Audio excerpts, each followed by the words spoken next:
Thank you. I'd like to call to order the Thursday, June 8th, 2017 Board of Adjustment meeting. Could I get a roll call, please? Stein? Here. McGuire? Here. Stonebarger? Here. Shriver? Here. Hanson? Here. Arnold is absent. Albertson? Here. And Dolly is absent. We have a quorum. Thank you. First item on the agenda is the approval of the May 8th, 2017 minutes. Could I get a motion in a second? So moved. Motion by Mr. Stonebarger. Second by Mr. Albertson. All in favor, say aye. Aye. Opposed? Motion carries. Second item on the agenda is the applicant Sarah Peterson doing business as Kicks and Giggles. Permit number 17427 is seeking a conditional use for a home daycare at 401 27th Street Northwest. All right, thank you. Again, the applicant seeks approval to operate a home daycare business from her single-family dwelling per 21-1403, 1 and 5, and contingent on compliance with home occupation standards and specific rules governing conditions. The daycare home is a listed conditional use in the R1 single-family residential district.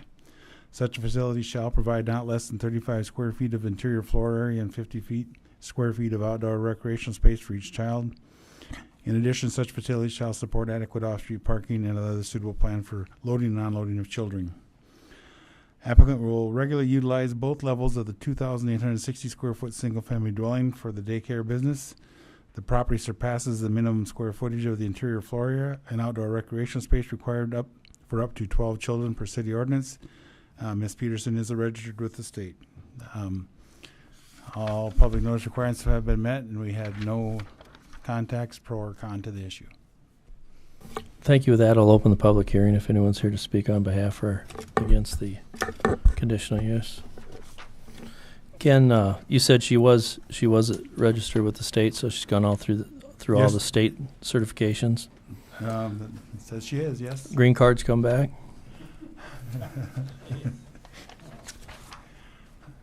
All the cards came back. Yep. And then has it been run through the fire and PD to make sure we haven't had any issues with them? Yes, none. Thank you. Ken, she said that there's no fence there currently, but she plans on putting one in? Is it? Sorry, never done this before. State your name, please. Sarah Peterson. And the answer was yes. Okay. Number of kids was less than 12?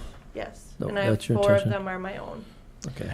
And that's what the state requirement is, no more than 12? Yep, Okay, thank you.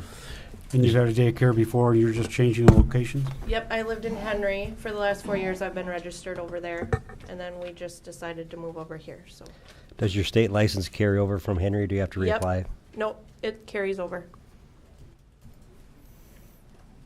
Any other questions? And your husband is registered with the state also? Yes, he is. Okay. Yep, he's actually done daycare for me a few days because I'm a nurse as well. So when I have to go to my meetings at the hospital, then he just takes a day off from work. Thank you. Is anyone else here to speak on behalf or against the conditional use? Anyone have any more questions for Mrs. Peterson?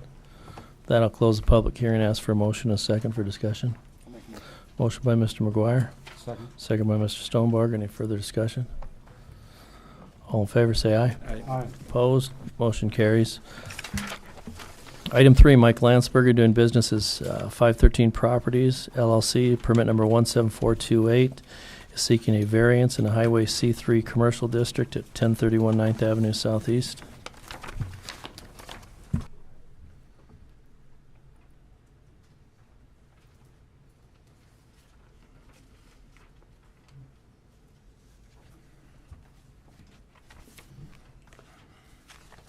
We'll let the record show that Mr. Arnold is present.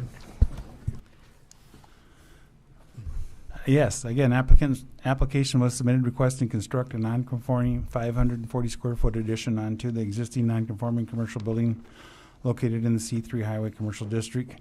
Structure proposed to be constructed 9.2 feet from the east property line where 40 is required, 12.6 from the north property line where 20 foot is required.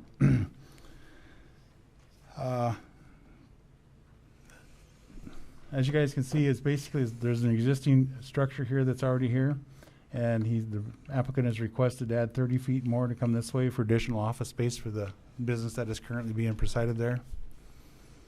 Again, this was public notice. There was no contacts pro or con to the issue.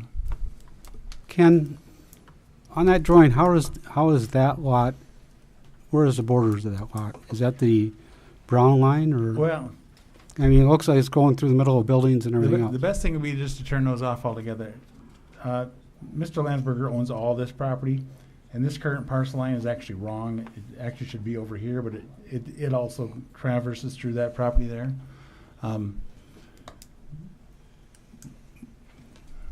Does he own all the land under the entire footprint there then, or? Let's see if I can find my little blue marker. From 1017 north.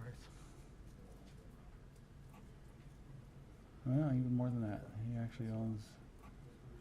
He owns everything that I just lit up in blue there. Okay. Oh, all right. It's all under the same ownership.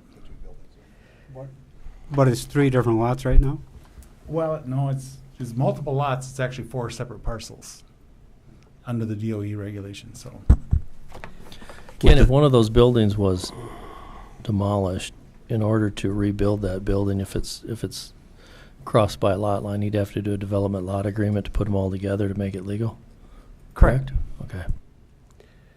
With the 30-foot addition, would it be in line then with the building to the north? yeah, absolutely. It will. 7 foot farther back.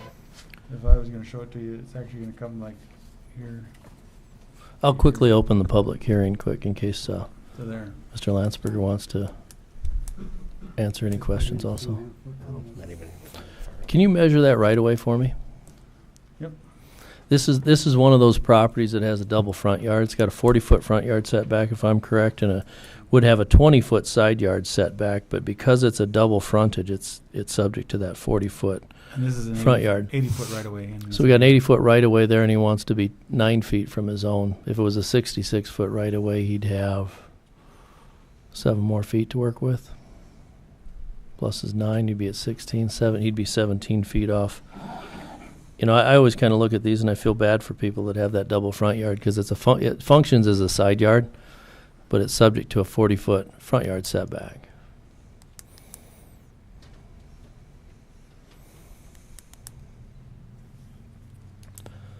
Anyone have any questions for Mr. Landsberger while he's up there? I have one. This Pat over here. Wasn't sure who you were. How there's a driveway located. I guess I don't know if you can't see my cursor, but where the driveway is that going to be? Is there proposed changes to the width or the location of the driveway? No, we didn't. No, it's same Mike Landsberger. Mike Landsberger. We hadn't had any plans, but part of it's not being used at the present time anyway. Okay, good. I just wanted to point out that the driveway likely wouldn't be approved to be expanded towards the highway right away because it's pretty close to the intersection. I just wanted Right, Yeah. right. just wanted to know what your plans were. Yeah. He's not Okay. requesting that. No.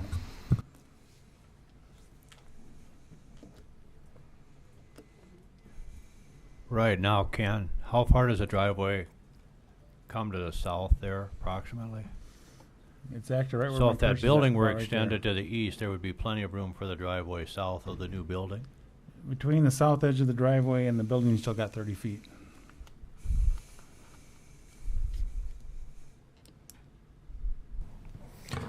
Ken, can you measure how far the building's going to be from the curb? Get us close. Let's see if I come. Well, I can come off of property line to the curb is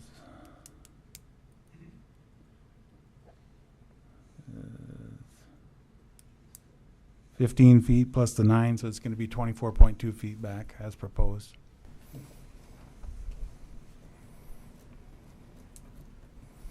Thank you. Does anyone else have any questions for Mr. Landsberger? Anyone else to speak on behalf or against the variance? With that, I'll close the public hearing and ask for a motion in a second. Motion by Mr. Stein. Second. Second by Mr. Hanson. Discussion on it? Thoughts? Seeing none, I'll ask for a vote. All in favor say aye. Aye. Opposed? Motion carries. Any old business? Not for me. All right, can I get a motion to adjourn? Yep. Motion by Mr. Stein. Standing motion by Mr. Stein. Second by Mr. Stonebarger. All in favor say aye. Motion carries. We're adjourned. It's routine. She just You can all leave. Henry into Watertown. You weren't here for that meeting. This is gonna be a tough one here, though, this one, I think. We're right in the middle of that one up in northeast part of town with that waterway that goes through there, gee.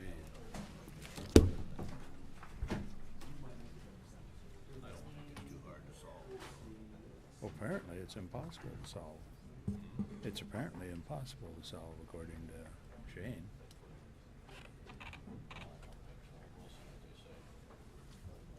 Are you talking about the one up, talking about the tree farm?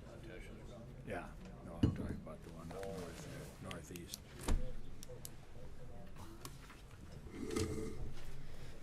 Yeah, no, I'm talking about that one up north in Cherry Creek Drive or Cherry Creek Lane. Well, it's wetlands. It's a wetlands and people have built up to that and water stands in there and they've got rushes and they've got water and they've got mosquitoes and they've got mud and they've got.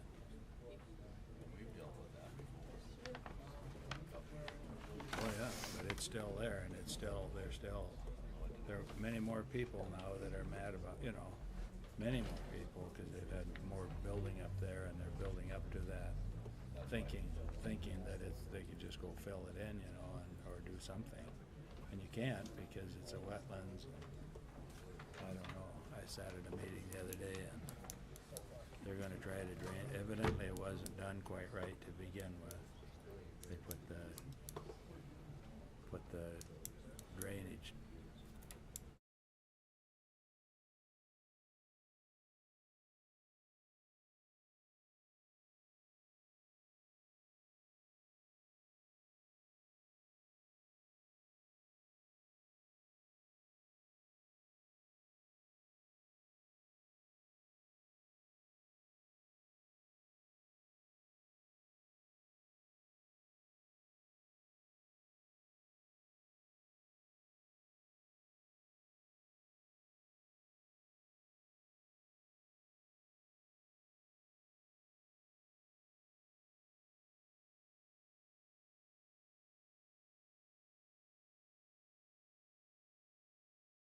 That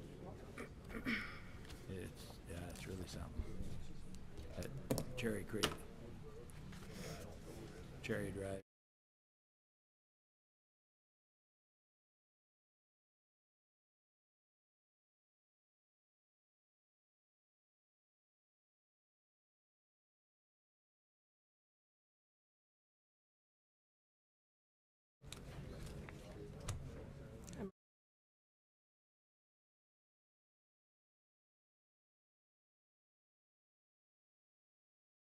Are you ready? Yep. Thank you. I'd like to call to order the Thursday, June 8th, 2017 Watertown Plan Commission meeting. Could I get a roll call, please? Stein. Here. McGuire. Here. Stonebarger. Here. Shriver. Here. Hanson. Here. Arnold. Here. Albertson is here. Thank and you. Dolly is absent. Thank you. First item on the agenda is the approval of the agenda. And what we'd like to do is we're going to try to move item 6 ahead of 5, that we do all the plating and land use before we go to the ordinance. I'll make a motion to amend the agenda. Got a motion by Mr. Stonebarger. Second. Second by Mr. Was it McGuire? Yep. Mr. McGuire, all in favor say aye. Aye. Opposed, motion carries. First item is the approval of the agenda. Could I get a motion in a second? Minutes. No, I got to approve the agenda first. Motion. Motion by Mr. Stonebarger, second by Mr. Arnold. All in favor say aye. Opposed, motion carries. Second item is the approval of the minutes from May 18th, 2017. Motion. Motion by Mr. Arnold. Second by Mr. McGuire. All in favor say aye. Aye. Opposed, motion carries. Third item is a preliminary plan of Valley View addition. Brandy?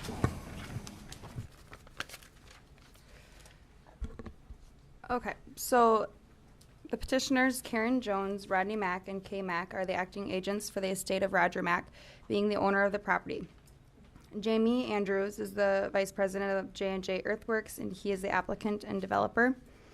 The background to this development is the applicant submitted plans on May 8th, 2017, requesting approval of Valley View addition.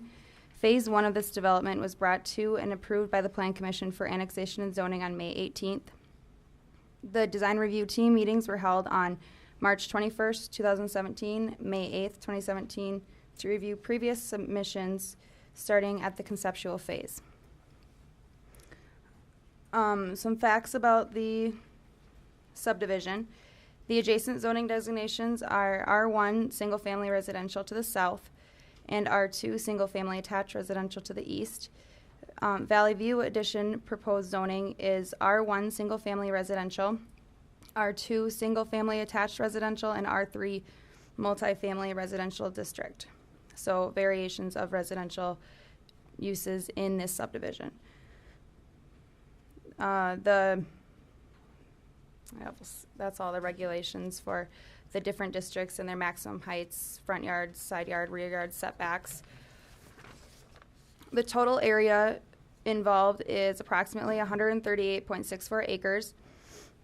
There will be 83 acres of R1 zoning, 0.63 acres of R2 zoning, and 7.42 acres of R3 zoning. There are 34.19 acres of dedicated right-of-way. There's 6 acres for stormwater detention outlots. The park and recreational trail right-of-way encompasses 7.31 acres. There's proposed 66-foot right-of-way in conformance with adjacent developments, also in conformance with city standards. 34-foot roadways throughout the development, and also Grant Drive, which is, I'm pointing to it on the screen. There will be no parking allowed along the west side of Grant Street through the development because we anticipate that will have heavy traffic flow. All drainage and utility easements are 10 foot wide along rear yards and 5 foot along the right-of-ways, otherwise noted. These lots in this area deal with drastic contours, so we are requesting a front yard easement, and that will come in the platting phase. Sidewalks are proposed to be constructed along each side of every street in conformance to Chapter 240510. Floodplain is not present on site. However, preserved wetlands will need to be addressed with enhancement provisions outlined and regulated through the Army Corps of Engineers. The developer is requesting to dedicate the regional stormwater detention outlots to the city of Watertown. And the developer is requesting to dedicate the park and pedestrian trail outlots to the city of Watertown. The park locations were approved by the park board on April 25th, 2017. Some staff concerns is the developer is requesting to be reimbursed for the construction of the pedestrian trail through the proposed development. The issue could be addressed during development agreement at platting stage, depending on board's consensus. The present information as a stormwater pollution prevention plan, or the SWIP, before the grading permit is issued will be required. And at this point, it is unsure which utility company will be providing the water service to the subdivision.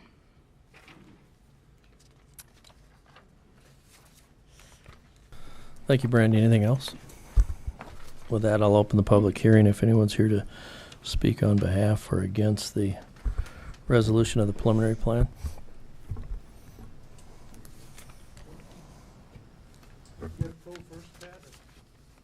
Heck yeah. You're welcome. Yeah, you go on. Yeah, you're welcome. That's fine.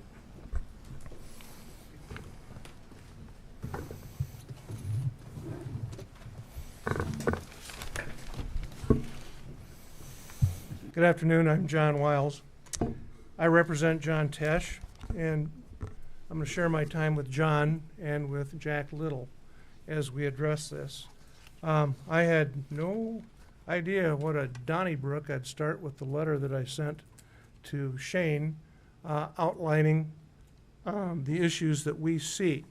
But quite frankly, most of those issues had not been addressed when that letter was sent. The Assen hydrology documents weren't received until June 1. The Helms report, I assume you all have the Helms report, do you? Helms report was received yesterday at about 4 o'clock in the afternoon. And if you don't have the Helms report, we're really at a disadvantage in explaining what's going on with the hydrology and the drainage issues that we have. I'm also going to assume that if you don't have the Helms study, that you don't have anything. John, I want to step in. This hearing right now is when all of that information is vetted out to this board.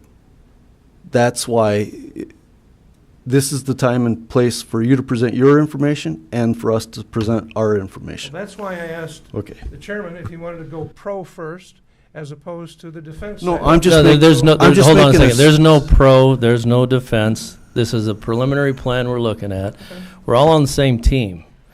Let's get out. You tell us what your concerns are. We'll put the aerial up. We'll work both sides of it. It's not, there is no pro or con in this. Right, and because this is the hearing, this is the time and the place to present all information. Okay. Then in that regard, I'd like the board to be presented with the documentation you got from BNSF as well as from Helms, because I'm going to be talking about it. Okay. I can pull that information up.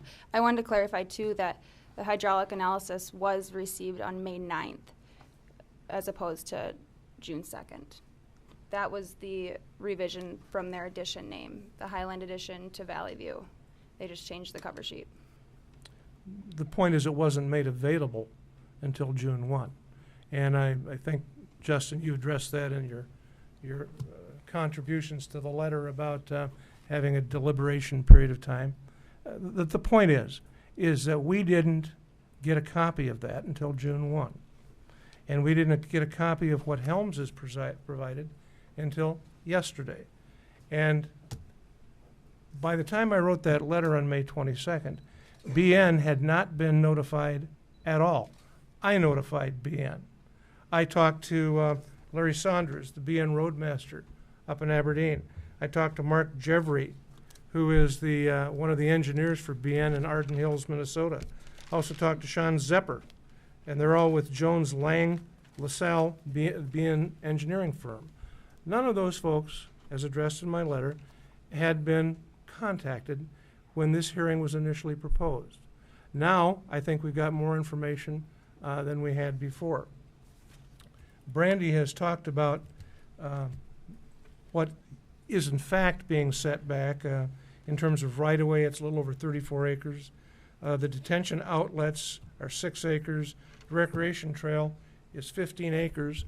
But that did not address the issue that I had with 15 additional acres that are taken out of the drain field, if you will, by the houses that are going to be constructed in there. So if we've got a 130-acre plat, we got 56 acres that are being taken out of drainage. That causes us a problem. And the city's actions, or inaction, if you will, precedes our concern. You got Cherry Street, and you got people that are up in arms over having man-made sloughs in their backyard. You've got a man-made slough right across the street from our brand-new middle school. I'm waiting for some kid to fall in that. Over on, what was it, Broadway and 14th, you have another slough that's been developed to take care of water. The point in addressing those issues is that the plans that you've had and approved in the past don't meet muster. That's why we're here. In the Helms report that you're going to look at, which, Brandy, can you put that up?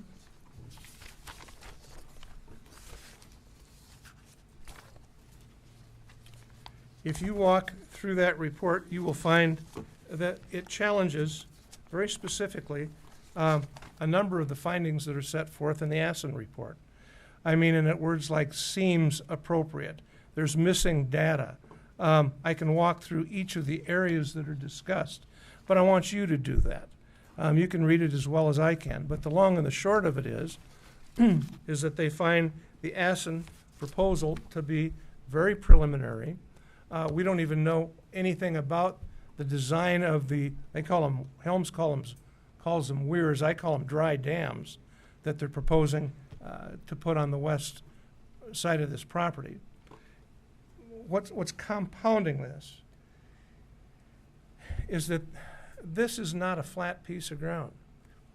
Brandy indicated that we've got some extreme variations in levels. and what you're doing with this property, and we don't object to the development, but we object to it not being done properly. And if you're going to change the volume, the direction, and the speed of water coming our direction, then we want to know what you're going to do about it, because we don't want Cherry Street. We don't want to have a giant pond sitting in our backyard across from the middle school. We're asking that the board take the precautions and do the proper engineering to make that something that does not happen. You've got, by my calculation, 57 pages of reference to your best management practices here, a number of which I do not believe have been met. I'll give you an example. Do you see any access in, or ingress or egress into the property owned by Tesh? There's nothing. And I think these management practices don't let you landlock somebody. And if you're going to be in charge of this, then you got to use your own rules. Okay, here they are. Okay, and if you haven't adopted them to the point where you understand them and can convince us that Shane and his staff have the capability of doing that, then you need to ship this to an outside source, someone that has the capability to read hydrology reports, to make recommendations, like Helms, who is, I think, pretty much hired as an afterthought. And so we come before you and say, look it, the proposal that you have is not finalized. The design that you've got doesn't meet your best management practices. The drainage stuff that you've got was we're not going to really get after this stuff until after the plat is approved. And that's the heart of the problem that we have in Watertown. That's why we have Cherry Street. That's why we have neighbors that are very upset with the city about drainage problems. And we want to avoid that here, especially because this, other than River Ridge, is the first time that you're looking at a plat that's not on level ground. Okay, you've got a number of issues that Helms brings up that need to be addressed before you can tell me, that you can tell John Tesh that his property is not going to be inundated, that you can tell the Burlington Northern that we're not going to take out their main line for hauling out ethanol out of Watertown by using their railroad track as a dam. None of that information do I have. All right, thank you. Let's finish on our side, but I think your biggest issues is the drainage coming to the south, the railroad tracks. Then you also mentioned ingress and egress from the other side. Those are three of the primary ones, yes. Okay. All right. If you'll give these guys a second to show us the rest of You it. want to hear John and No, that'd be Chris fine. I mean, I think we've looked through this, and I see that there is some drainage issues, and we're not going to take this lightly and try to ramrod through or move something through. I just want to hear from the other side, because I haven't heard anything from the Helm side or our own engineering side yet. I would like you to hear first John Tesch's approach to this and why he is so concerned. Okay, that's fine. Okay? Come on up, John.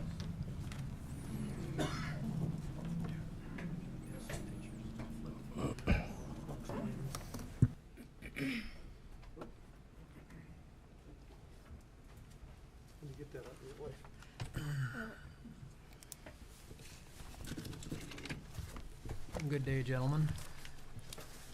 I'm just passing a book of photos there for you guys just to flip through and look at. I'm going to quickly explain what those photos are. They are numbered. The first pictures you're going to look at are pictures 1 through 9. Yeah, we can project them too, actually. Oh, that'd be great. Let's see here. I'll have to find those arrows.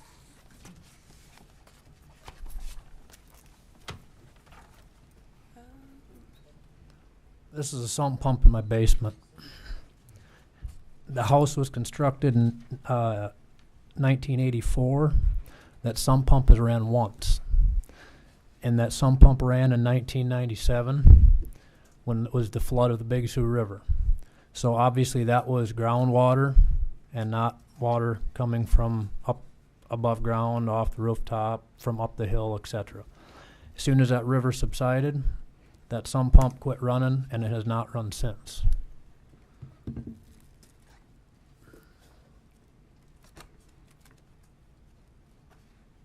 This picture here is from my yard. You can see this arrow. This is retention pond C. It's directly east of my house, and it's higher in elevation than my house. The natural flow of that, here's retention pond C. Like I said, it's directly east of my house. This is my hayfield, which is adjoining the property. In 34 years of living there, I have never experienced water flow through this field. We plant a crop on there every spring. We've never had an issue with that. Brandy, can you, just so it's easier to see, can you lay... Would it be better if I took the picture No. I want your pictures off to one side, and can you just put this little clip right there? So when he says detention pond C, you can point it out. So I have one for you here somewhere. Otherwise, too, I can put the drainage plan. we can next just to let it, if you just slip it by the side there, put the pictures on top of it. Detention pond C is the furthest one to the bottom of your screen there. 14th Avenue is running right to left This right there. here would be C. My house. Excuse me, slide it all over so we can see the pictures and that at the same time. There you go. Okay, here's detention pond C. This right here is my house. Okay, I'm showing you these pictures right now. Sorry about that, because this is where the pond is going to be, and it will discharge right through here. And the picture to the bottom is looking from the pond to your house, correct? I'm looking from my house up to the Right. proposed property. The picture on the bottom is from the Yes. pond to your Now- house. Yes, now I'm standing from my field looking towards my property. I'm sorry again here. Okay. As you can see, there's a 24-inch culvert underneath the railroad tracks, which in my knowledge, I have never seen water run through that culvert. These are all in progression. I'm on the other side of the railroad tracks. Actually, according to the Helms report too, they mentioned that the post-development release flow rates through the weir outlet structure as indicated in the design calcs are less than pre-development for area B and C, which is on that west edge. So my argument with that is How can you be less than 0? it's never flowed, and they're showing less flow post-development than pre-development. So that, to me, is a big question mark. We're on the other side of the culvert now. I guess you consider this the natural waterway. There's my kid's trampoline. Now we're looking at it from the other side. And that's still detention pond C, This correct? is all out of detention pond C we're talking, yes. Okay, so you're saying that the water's gonna flow underneath my trampoline, across my driveway, through my trees, and make its way around this building, and eventually make its way down to the river. And like I said before, in 34 years, I've never witnessed this once. This picture is just, I guess, basically a little farther back of everything I've just shown you. Okay? That is detention pond C. That is the biggest problem I can see. And why I say that, guys, is I'm going to flip ahead here to the middle school holding pond. This is what you're proposing right here. Maybe Mr. Waterman can help out. that it's supposed to discharge at a certain rate. Well, this thing discharges all the time from what I can see. I measured this with my rangefinder. There's 550 feet of soggy, completely saturated ground with cattails that make its way from that pond all the way down to 14th Avenue. When it reaches 14th Avenue, there's a whole bunch of them. This is not what I'm looking for in my field. That's just, I'd like to make that point. That if you hold water back uphill directly east of my house, water may not flow out the overflow pipe, but it's very sandy ground, and I do understand that soil does reach a saturation point to where it'll go right underneath. If I put a handful of sand in my hand and you dump water on top, it may not go over top of my fingers. It's going to come right out the bottom. I'm gravely concerned of losing the whole south end of my field to even drive on, okay? Let alone discharging water all the way through my yard. One point I'd like to ask, maybe somebody can answer my question.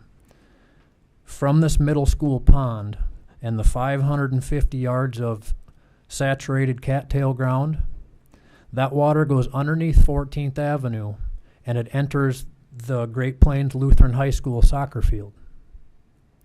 That field they mow. They mow it every week. They play soccer on it. Why? Because there's piping and there's underground structure to take that water away. The guy who designed that is an out-of-state guy who has kids going to that school. He would have it no other way than to do it that way. So when we had that 5-inch rain last summer, 6-inch, whatever we had, our big rain, this middle school pond discharged all the water down into that Great Plains Lutheran High School soccer field. It was there for less than 24 hours. It is designed as a holding pond. You can see that. There's berms. There's 2 different holding ponds in there. But the water was completely gone in 24 hours. That's what I'm looking for, gentlemen. I don't see any way that you can hold water in a pond uphill from my house and I'm not going to have issues. These other pictures are just more examples of what I'm not looking for. Cherry Street, Cherry Street, Cherry Street,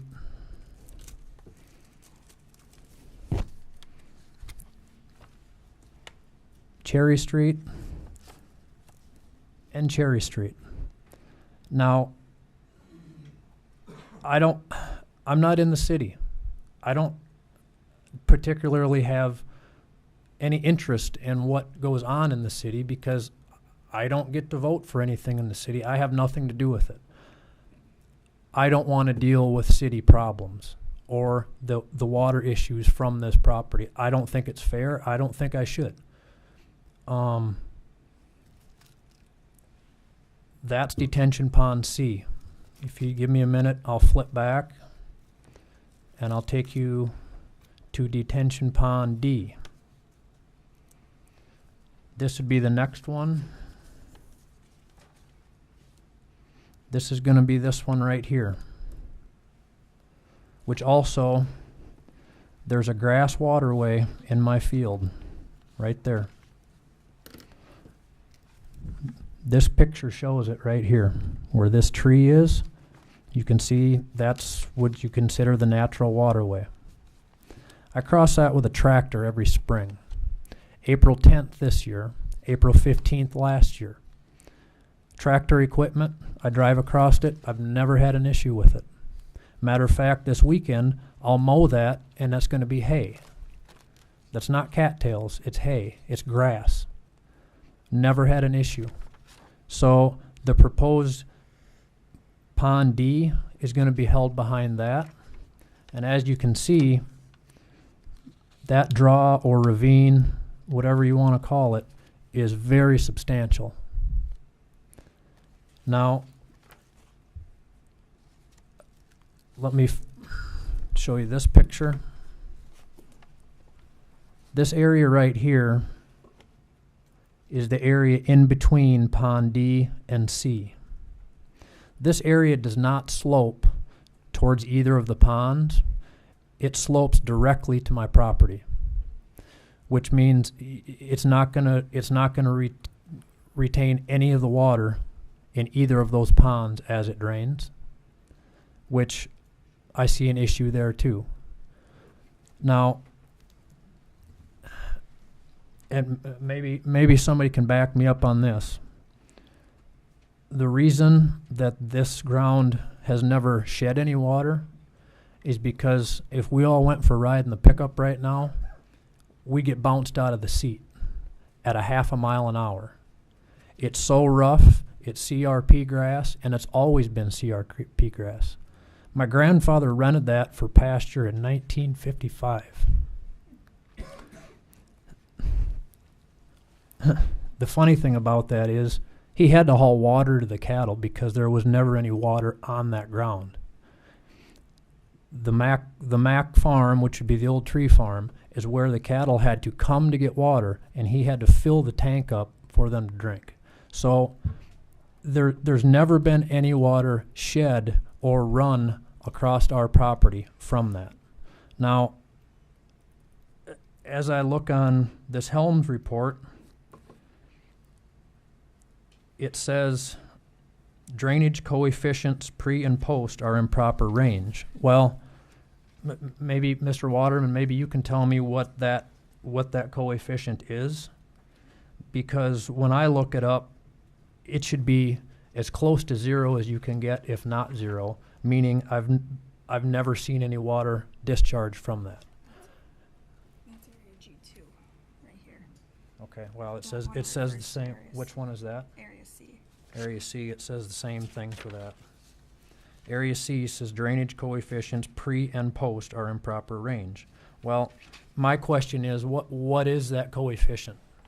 Because that kind of property should be, like I said, nearly zero. The lowest range they have is 0.01, or excuse me, 0.1 to 0.3. Well, I'm just curious what number got used on that. Because if it was short grass or short pasture or short grass, that number will increase. Now my point is, post-development, when all those rooftops and houses are up there, that number is substantially higher. So now the water, the volume, and velocity are going to change dramatically. And it's all going to wind up in those two ponds.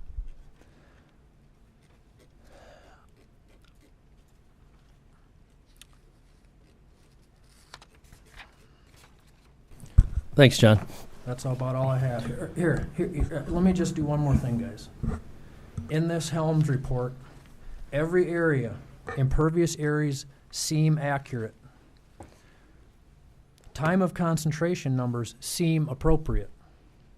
Area E, impervious areas seem accurate.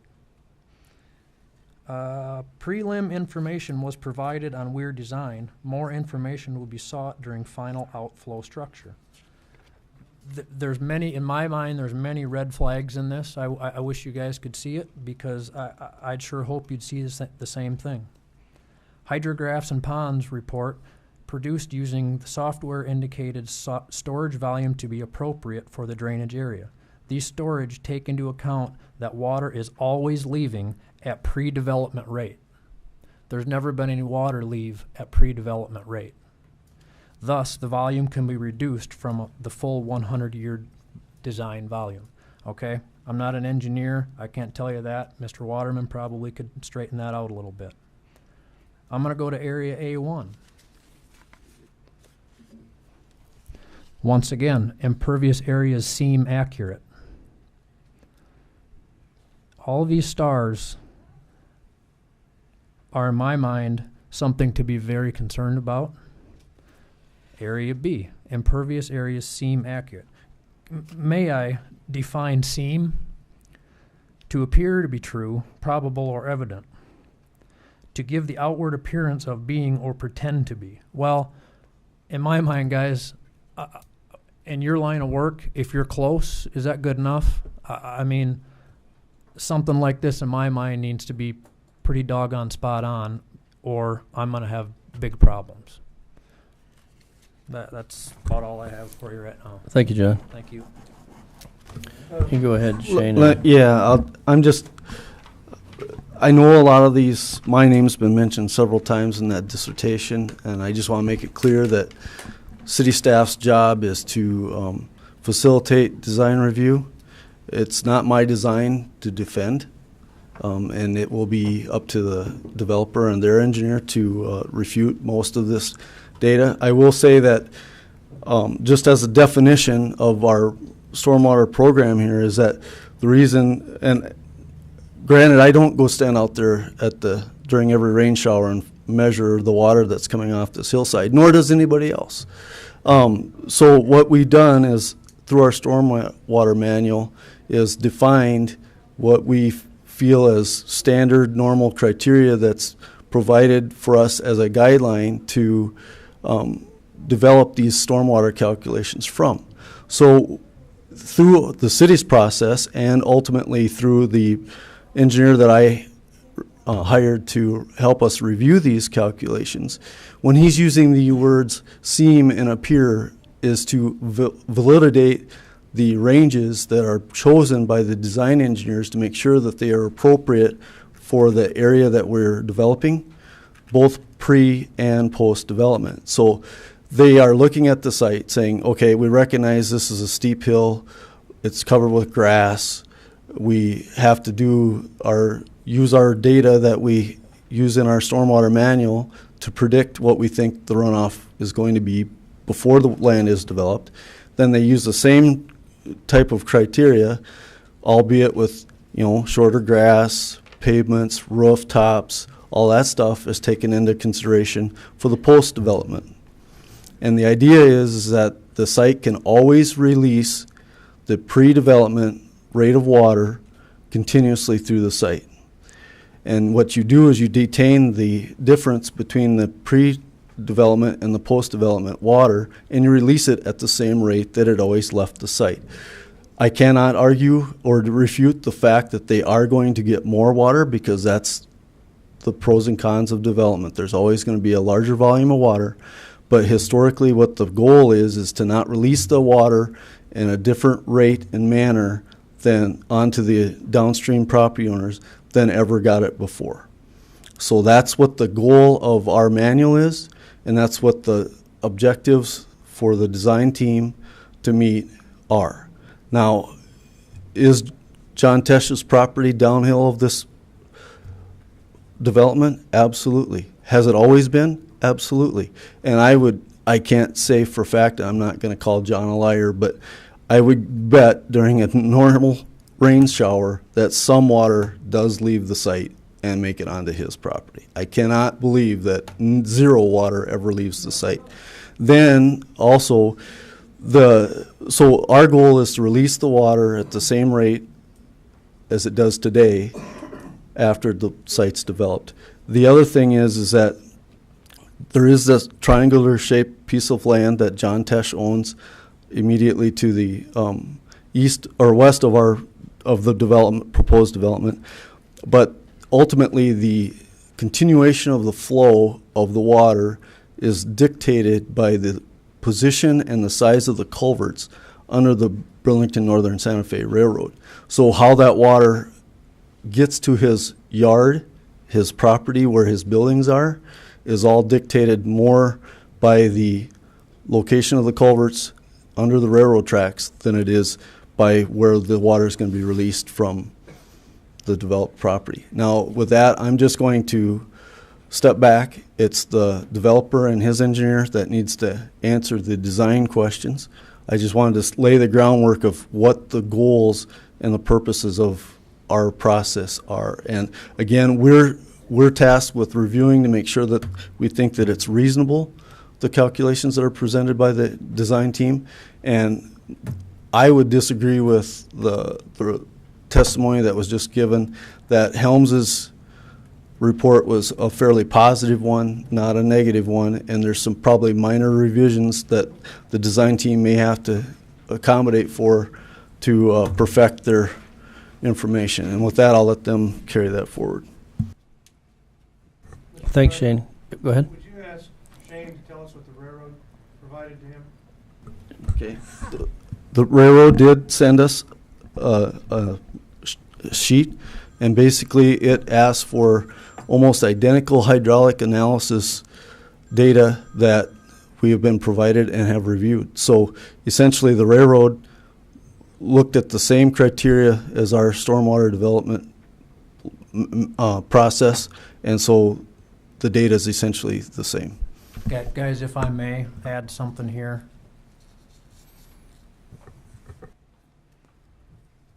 There is a culvert. This would be my driveway right here. There is a culvert, 24-inch culvert under my driveway. There's a 24-inch culvert underneath the railroad tracks. Where the city bike trail is right here, there's two 30-inch culverts. Well, let me just show you what these two culverts shed water from. This road right here is a shelter belt, which will be removed for this development. Everything about the center of that shelter belt, north goes to C, the rest of it goes south to 14th Avenue. Okay? The Bartron outlet, Tom LaFramboise owns this triangle piece right in here. That water comes down on the south side of 14th. There's a culvert that goes underneath 14th, flows to the north.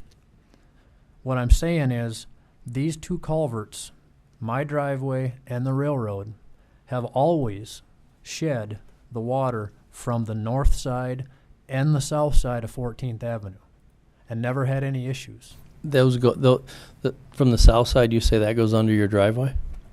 Yes, sir. Okay, so both sides. This whole area, all the way up behind the church, that whole open area, that Bartron lot that comes down, that water does indeed flow under 14th through a culvert, and it dumps out into the north side of the ditch. Okay? So the culvert in your driveway sheds water, but the next one over lot C does not. Correct. My point there is those two culverts, mine and the railroad, have always done its job.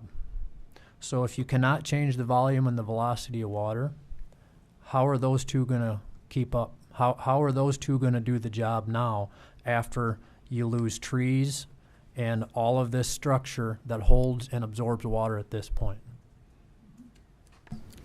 I'll leave that answer to the Thanks, design Don. team. I thought I saw Rod DeYoung in here. I believe he's the engineer for the developers. Rod, are you here?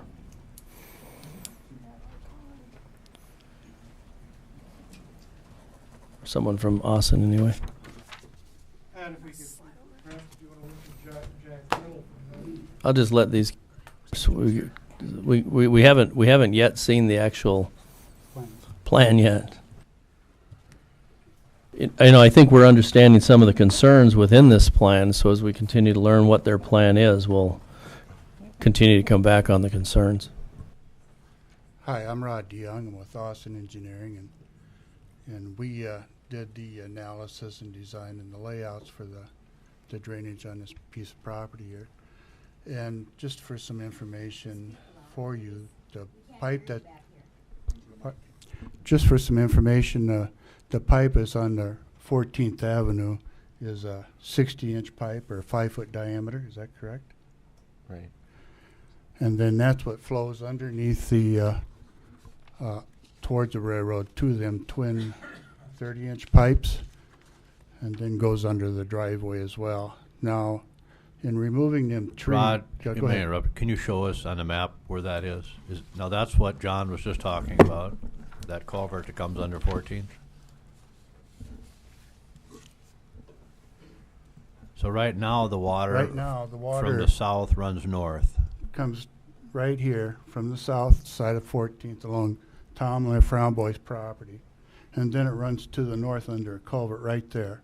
And then it runs under these twin culverts right here and outlets under John's property there. Now this tree line that he's talking about is about right up in here. You know, it runs all the way here. You can kind of see the outline of them trees with these light lines right there. And the drainage does run this way. Now, down in this area, there's like a two-stage process that's going on here. We know there's an upper pond here where the bike trail comes across like this, then loops around. Then there's another pond down in here.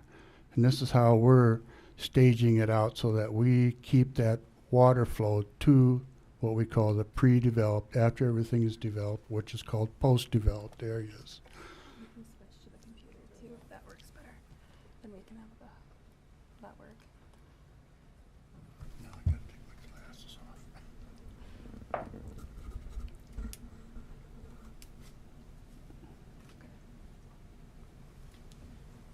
So how large is that smaller pond down by 14th Avenue? This one, Yeah, this that one here, that John? Right. How big is it? It encompasses the entire area.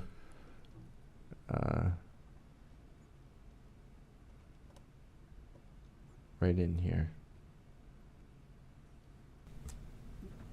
So do you have how much volume of water can that hold, or will it hold, or? I guess I didn't bring that information with me. So. But it would hold the volume of water that we would, difference between the post and the pre and the routing of that water through that pipe underneath that. Along with additional volume for water quality. Okay, and how do you get rid of the water out of that pond? You have some type of a weir structure or anything to It'd be release a it, or weir how does that work? structure, like you're saying, weir structure. It resembles like a concrete box culvert, drop inlet type of a thing is what we call it. So when the Then pond fills up, the overflow goes through the culvert? Then Is that there's what? holes down below too as well to let the water flow out over a period of time to conform with the stormwater quality requirements of the manual. And the release of that is supposed to mirror the existing runoff? That's right. We do the computations so that the release of that is below the pre-existing or right at it flows outlet to the ponds. Okay, so when this area drains, the big pond and the little pond is going to take that runoff. What have you calculated for a rain event? We base a lot of that on 100-year events is what we do. But it's staged for 5-year and 100-year are the two that we stage it for. When you discharge water from those ponds, and we were just describing it, does it need to go on top of the ground, or can it go under the ground through a stormwater pipe, let's say? That would take it directly to the river. If the pipe was sized large enough, I suppose you could run it underground. You'd have to take the pipe clear down to the river that way. How far is it to the See, river? I see from this property a little bit different than Cherry Creek, and we'll talk about that later. Cherry Creek was a slough. I call it a slough. Growing up on a farm, it was a slough, and it's still a slough. That water probably could have gotten out of that slough if it could have flown underground through a stormwater pipe, but now it sits on top of the ground. Right. But is there a reason why we try to keep it on top versus under?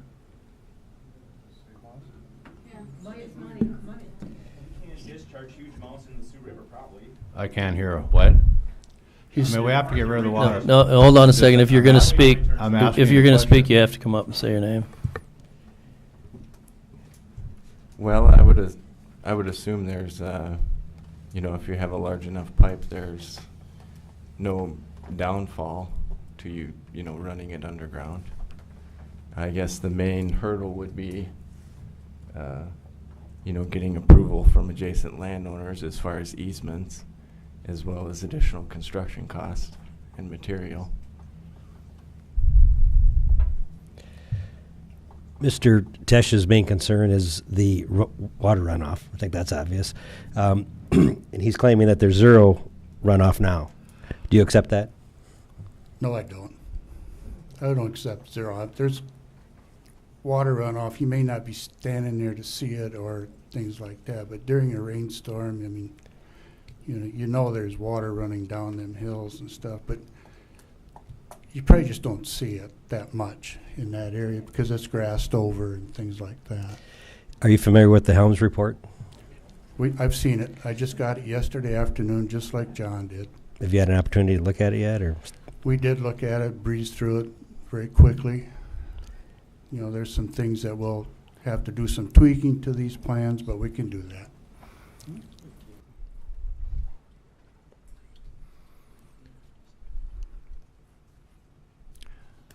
The tough thing I I see. just have a Go ahead, Dennis. question, John, and maybe it's for you. I'm just trying to understand this a little bit better, but I did drive up to your farm. I didn't see you if you were around there or not. I was snooping around a little bit, so Yes, sir. if you saw a black pickup driving around your field, it might have been me. Sure. But it appeared to me the middle retention pond was the one that ran right through your yard. The south one that runs under your driveway, that's probably not as big a concern, or is it? I don't know. I'm just asking a question, as that middle one. Well, when I was describing that to you, on a big rainfall, sure, there's water that the 5-inch rain last summer. You couldn't have got a bubble of air in that culvert under my driveway. That's the south one. Right The close one to on your 14th driveway. Avenue, correct. Okay. It was full of water.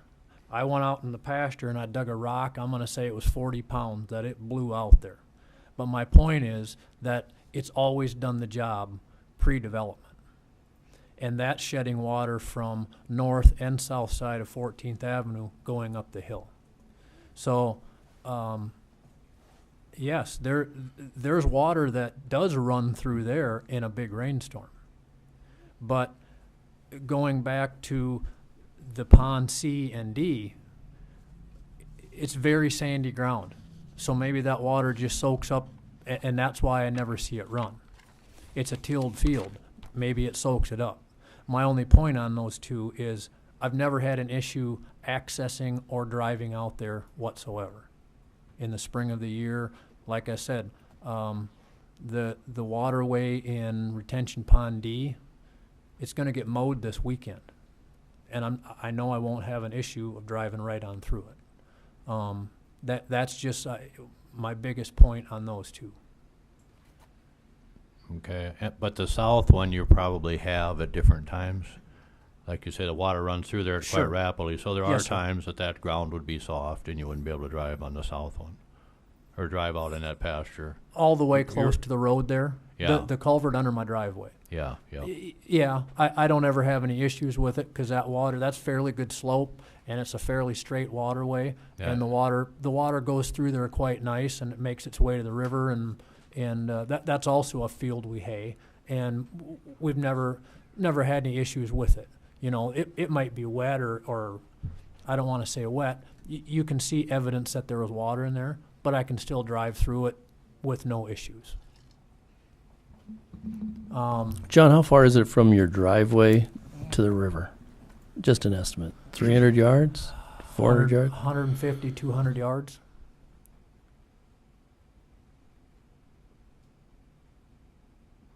I guess a point I'd like to bring up, guys, is the safety of these holding ponds. Okay?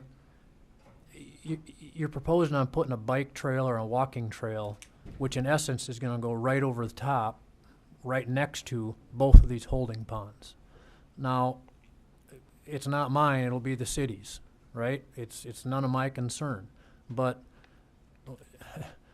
if you could turn those into a dry dam like the Great Plains Lutheran School, well, in my mind, the city has a lot better property if you have something that's dry more times in a year than if you're holding a big pond of water. Do you want a kid falling in there? I mean, how deep are those things? how steep are they? How are you going to get out of it if you fall into it? You know, These are actually, they're designed as dry ponds. So they will drain out completely after water quality. Where? What? Where?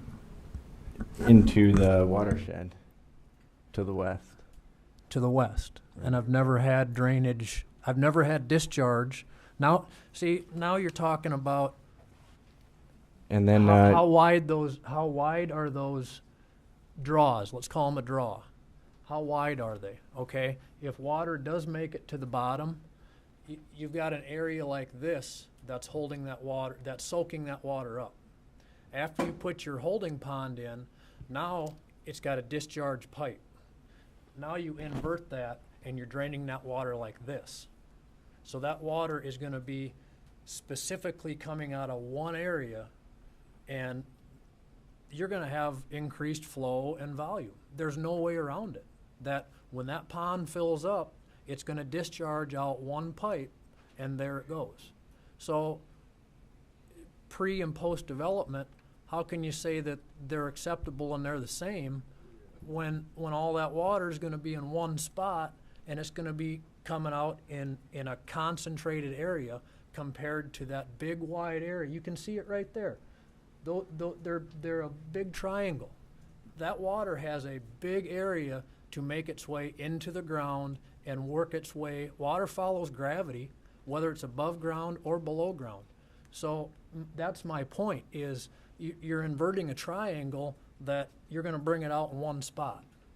And now once you dump it out on that spot, now you're going to require my field to soak it up in this big area again, which is going to cause a problem in my mind. That's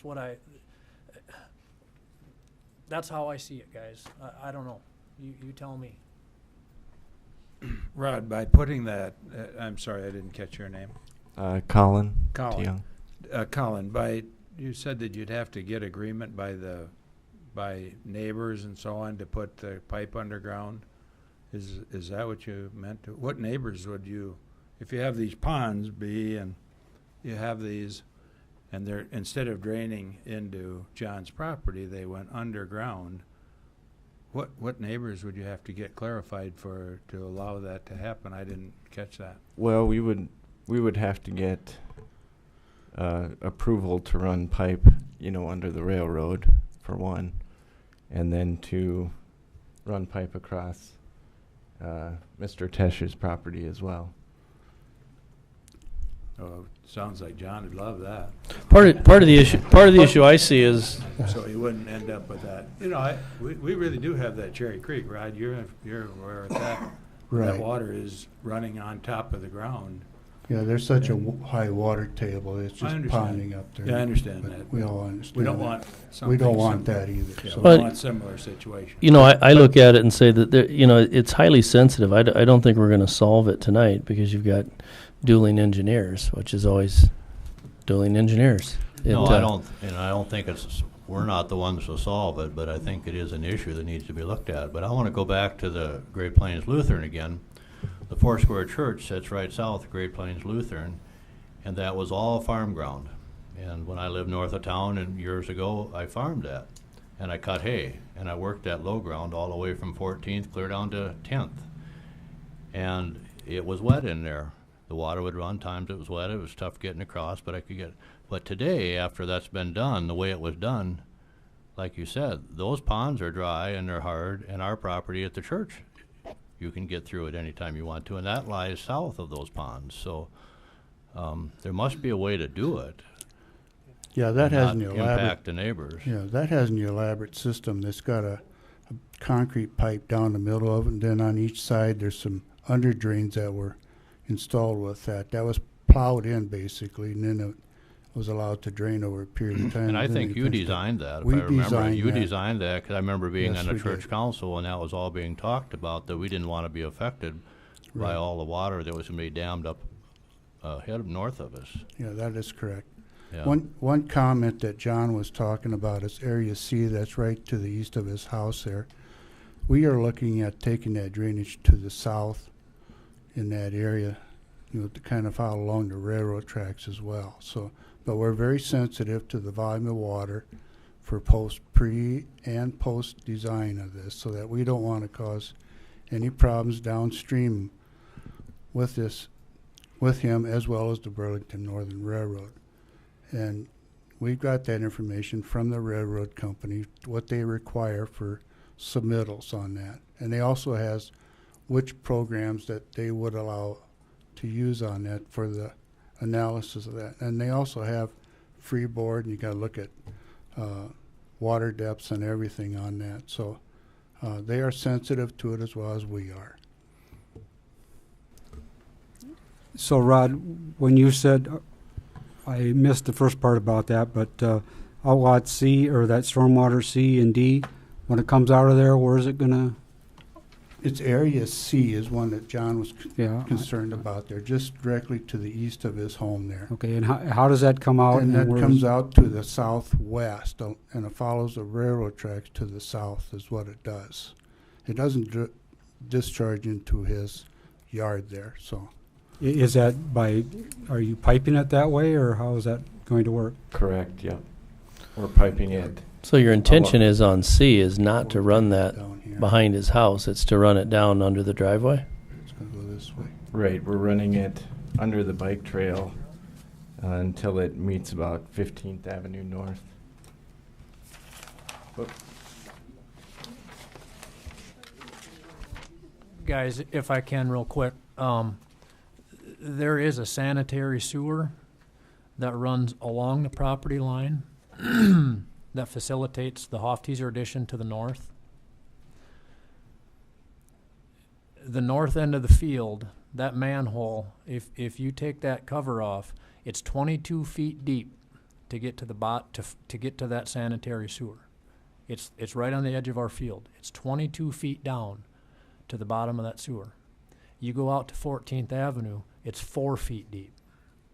So that'll explain to you the slope of that and how they had to design that to get there. What I'd like to see is you put another one right beside it. You go from D to C, get it out to the road. Yeah, we'll figure something out to get it to the river, sure. But in my mind, that would be the cheapest and easiest way around this. So you're saying link D to C and then C goes toward the river as they planned. That's your recommendation? You could just take them all south.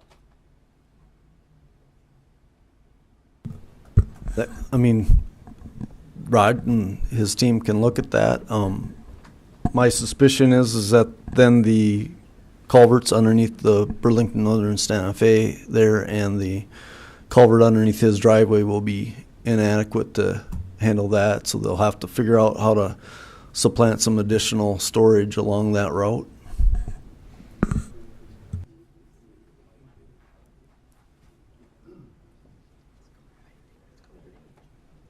And the reason you say that, Shane, is rather than increasing the culvert size, again, we don't want to increase the discharge. Well, okay. We just want to increase the longevity of the discharge. Okay, so, and I'm not defending anything, I'm just throwing out ideas here.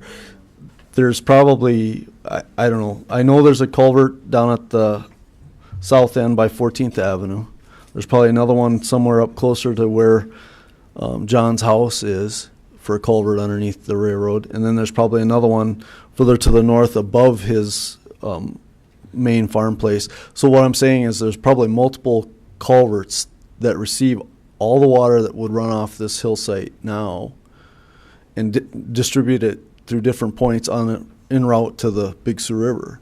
If you now take all of those and focus them back to the one location, that's going to give them design concerns about concentrating water even more than multiple outlets. So they can weigh into it, they can look at the design. I mean, that's what the developer and his engineering team have to do, is find the solutions that's acceptable to the city and the constituents. And if that's a concern, it can be looked at, but we'll see what the results are. And again, that's up to the developer and his design team to look into.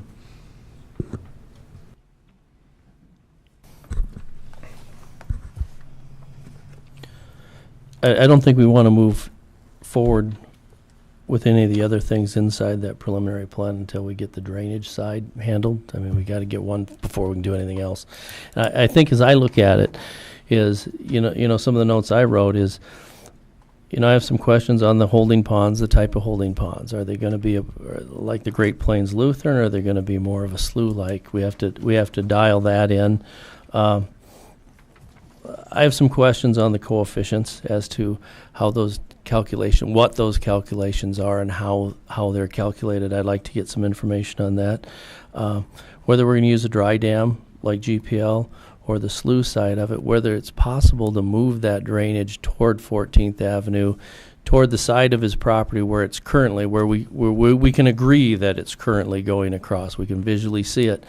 Versus the areas we say we haven't seen a lot of drainage across there in the years, and we surely don't want to make a mistake and accidentally start draining water across the guy's property once it's developed there to the south. In a perfect world, we develop to the north and finish at the south. In this particular case, someone's been living on that property and has a family and a business there, and now we're going to develop on the other side of them, on the upstream side. I think we got to be sensitive of everybody in there. What I'd like to do is table this until our next meeting so we can get some more information on these areas. Rod, can you guys take a look at possibly running the pipe, what the cost is, if it's a feasible option? We could look at some options and see what we can do for that, explore that, investigate that idea of running something north and south there along that west side of the property there. And we certainly don't want to be unfriendly neighbors to... No. And I truly believe I believe John is okay with the development north of him. He doesn't have a problem with it whatsoever. It just needs to be done. We want to make sure that we cross our T's, dot our I's, everything's done correctly. And I'm sure the developers want to be cognizant of the neighbors to the south also. Yeah, I think if you read the letter to the editor today in the paper, I think you'll find that. And I think we want to do it right. There's some people say where they tried to push this through. The reason this board used to meet once a month, and John, you can say you wish we met more often, because when you were representing people and we were once a month, you could be 6-8 months out before you get anything done. So we decided to meet twice a month, just in the summer, because developers and builders needed variances and plans approved. Now it's gone to where we meet twice a month all the time, and then if we only have so many days a year you can actually dig. So when somebody comes in and even the 2-week interval doesn't work, they'll ask for a special board meeting, pay for it, and we'll do it for them. We've always tried to appease the development side of it, but there's nothing funky going on with this board or with the way we do things. We try to accommodate everybody. 90% of the time, the developers are saying we're hard to work with, But so what I'd like to do is I think we owe it to the board to take a look at the Helms report and do a little homework on these coefficients and take a look at that property and see what alternatives we do have to move that water around the property or through the property where they can agree on. If you have a question, you need to come up to the microphone and state your name.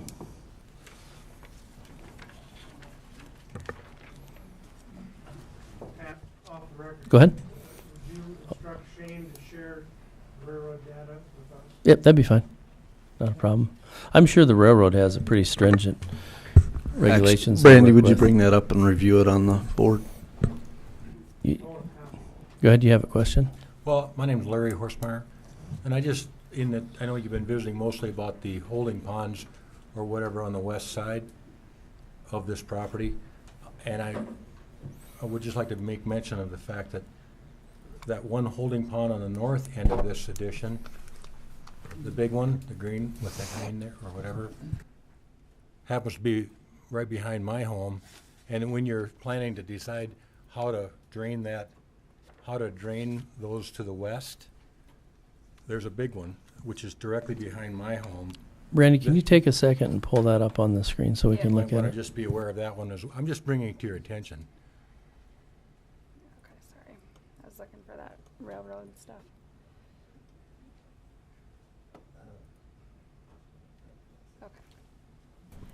So you're on the upstream side of that holding Right, pond. but Okay. But that water, the way I visited with Rod about it, sounded like it could be a holding situation where water would then drain out of there, going north, and eventually ending up over in John's land. Larry, how does that water get across the road, or does it ever get across the road, or does it just sit there right Goes currently? Underneath 20th Avenue. And where does it come out when it goes under? It diagonally goes northwest. That's the park that property's park dedicated, isn't it? Right. No, I think it is. I mean, that was one of those park dedication properties to the north. We said we could Right, put so something there, but it would that- also act as some detention. Correct. That's That going to will be end up- dry 90% of the time, except for when it rains. It'll hold water, but the upland part of that is going to be graded such that it can be used as a park. Okay. But you're talking about a holding pond, aren't you there, Shane? Well, not, okay, holding pond is not a great term to use. What it is we create okay, I'm not going to speak for the design team completely, but the premise of what they've shown us is that there's going to be an earthen dam built across that ravine on their side of the property line. And it will have an outlet pipe that would be sized to accommodate the flow that exists underneath the roadway in that culvert that goes through, and I guess I can't point to it. Brandy might be able to, but there's a culvert that goes underneath 20th Right. Avenue. Yep. So they're going to release the water from that other pond, as they're describing it to me anyway, at the same rate that that pipe can take it. So they'll hold the water back. It's called a bounce. It's a completely dry pond. Then it starts to rain, and as the water comes into that pond, it fills up. How deep? How deep? Well, they'll have to size it according to their No, calculations. but I mean, do you have it drawn to a depth? Rod would have to answer that question. I don't have that elevation data at this point. But anyway, and then they release that water at the pre-development rate, or in this case, it can also exceed that culvert capacity underneath the highway, or the 20th Avenue, excuse me. But ultimately, that drainage does go back to that drainage way on the north side of 20th Avenue, which then goes westerly and crosses underneath the Burlington Northern Santa Fe across Tesh's land. And if he hasn't had experienced any issues with that crossing and that part of his land, I would anticipate he won't have any issues with the rest of this. Well, it crosses somebody's, but anyway, if there's no issues with that, that's kind of what I would expect for the rest of this. Now, granted, it's up to the design team to properly design these structures, earthen berms to hold back the water and release it at the appropriate rates to the downstream properties.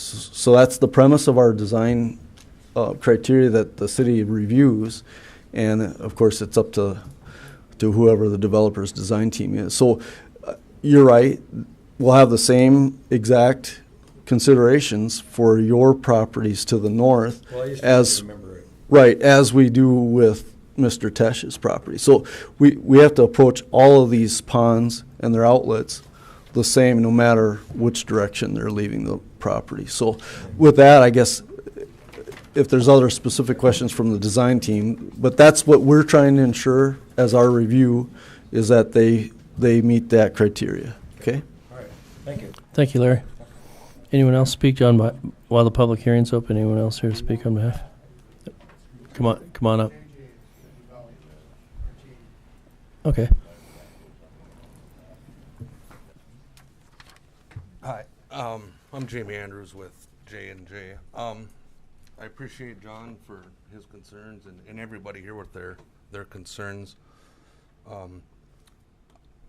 We want to be good neighbors. We want to do the right thing. I appreciate all you guys being here. I'd like you to probably contact Rod with questions, and I will let him give my number out. I will do my best to address anybody's. It's Rod. Rod, the engineer. Oh. Which, I understand this is definitely a kind of a big undertaking and development, but it will be phased. we're not just gonna go in and put in 300 lots in one shot. It's gonna be, we're roughly, the first phase would be roughly 60 lots, which like Shane said, it's gotta go forth to it in front of him for approval when it does get to that point. So, I guess if we're being a bad neighbor to Mr. Tesh or any other folks, in the first round, we're probably looking at this to be a 8, 10, maybe 12-year project based on lot sales. So, I guess where I'm going with it is, just so everybody understands, it's not all gonna happen at once. Where he's talking to the north, the detention pond, the gentleman that was up here before me, pardon me, I didn't catch your name, but, you know, that may be 8 to 10 years down the road. 2030 is the first development, or the first stuff to do would affect C. Right. Yeah, he was talking about this one up here. I'm talking the north one, but partially, but I guess, just, I know the the board would probably like to move on here, and I guess if they wanna take more concerns, but I'm willing to, address a lot of these issues personally if they wanna take the time to call Rod, and I'll make sure my numbers, direct numbers available for any questions or concerns, cause I wanna be, like I said, I wanna be get along with everybody, try to be a good neighbor, and we're excited about doing this, and we don't want to, I think we're trying to come in and push anybody around, because that's not what we're about. We want it right, we want things right with the city, and I guess I'll leave it at that. Thank you. Yep, come on up. I've got just Hey, Jack. short. Thank you.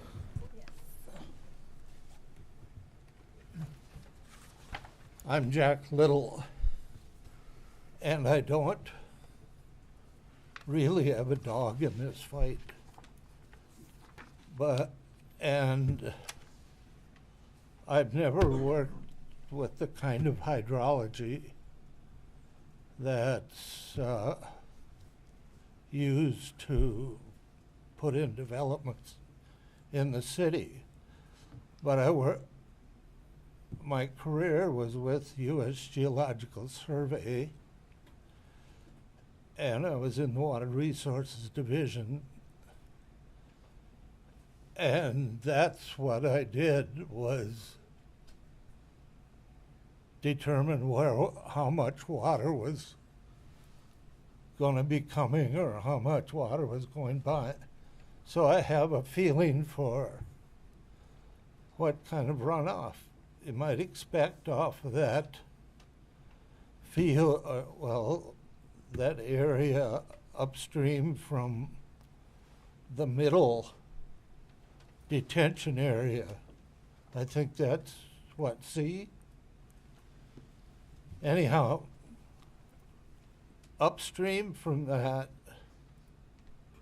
area, the top of the hill,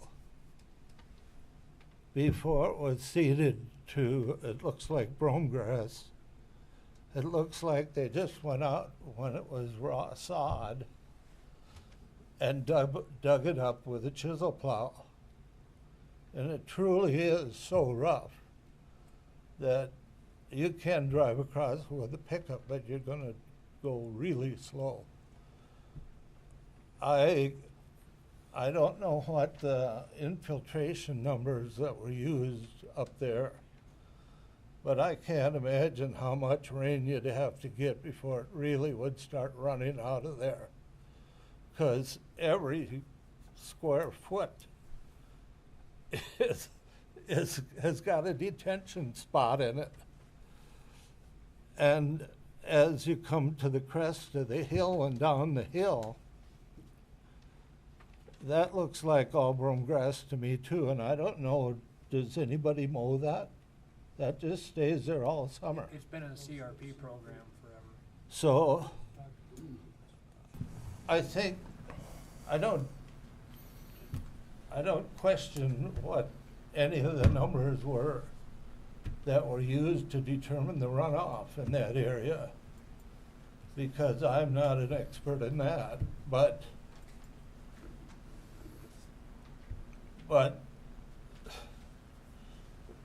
that's a unique situation, and it should have, or some consideration should be given to the fact that when he says he's never seen runoff out of there, I can believe him, because I'll make a note of that, because that was one of the questions I had that I was writing down as to the type of what type of the current ground cover versus the new ground cover. And what you're saying is the way that grass was put in up there, there's multiple, because of the chisel plowing up there. It's not just normal. It's not Kentucky bluegrass on a flat lawn up there. it's not a golf okay. green either. All right. Yeah, we'll make a note of that. And the slope and the hill, I don't think is that rough, but it's Up on top. tremendously thick. I've probably grown grass, but I don't know. Okay. All right. Thanks, Jack. It all could take more water Okay. than what you normally would think of. Thank you. All right. Thank you.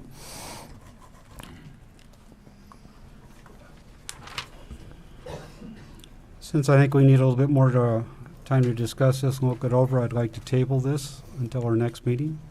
I have a motion to table. Do I have it? Oh, go ahead. I'd Yep. like to at least submit this for the public record. Oh, absolutely, Come on up. absolutely. Come on up. Go ahead. I live right beside Horsemeyer's, Okay. so I have a little concern about the retention pond too. And the other thing I have a concern about is how small the lots are in adjacent to River Ridge. Valley View, the lots just south of River Ridge lots are half the size of our lots. So I am concerned about what kind of housing is going to be put in there and how that's going to devalue our property. And then wondering also, you got Grant Drive that goes north, and we have 11 lots along 20th Avenue.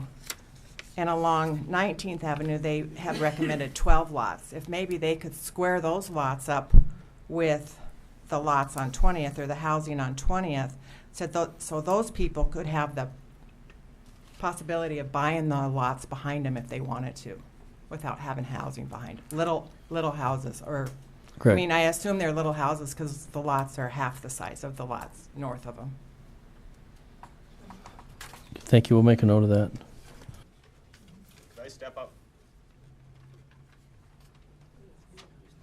Yeah. Thank you. My name's John Herding. I also live at River Ridge, and I wanted to jump on to the person before me. It's block 12 where there's misaligned. It's kind of a cluster lot boundaries. You have 12 lots against 11. Why don't you just have 11 against 11? You'd have 22 happy landowners instead of 23 angry landowners. And I'll just let the rest of my letter speak for the other issues in this, and it looks like we'll be back again. Thanks. Thank you. We did discuss that, and we will be lining them lot lines up. Okay. So Appreciate that. That's something a lot of times we'll see a plat and it doesn't really show the adjacent lots across the street exactly lined up. We definitely want to try to make it so it's a smooth transition between developments. I have a motion by Mr. Stonebarger to table. Do I have a second by Mr. Stein. Do I have any discussion? No. All in favor say aye. Aye. Opposed, motion carries. Next item on the agenda is the resolution, nope, hold on one second. It is preliminary plan for River Ridge.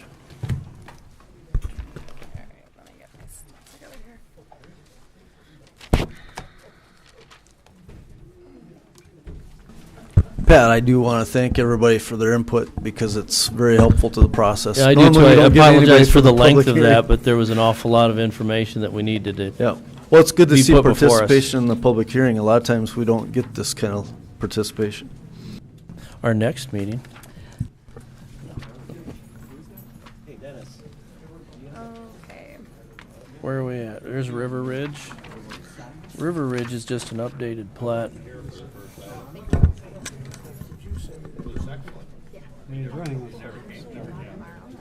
But I'll do it here before I The second one. I'll send you the railroad stuff, the house just reports, I'll send you that in PDF again. I'll just. Board of Adjustment. It's just planning commission. But I'm Yeah, no, it is the same, but I'll send you, River Ridge has a, no, River Ridge, I'll send you the BNSF. That's all you need. I have so many things floating around my head, trying to remember everything. Okay, Brandy, will you let me know when you're ready? I'll send you that. Hey, Thanks, John. if you're not going to stay, could you guys please leave? My kid pitches in 10 minutes.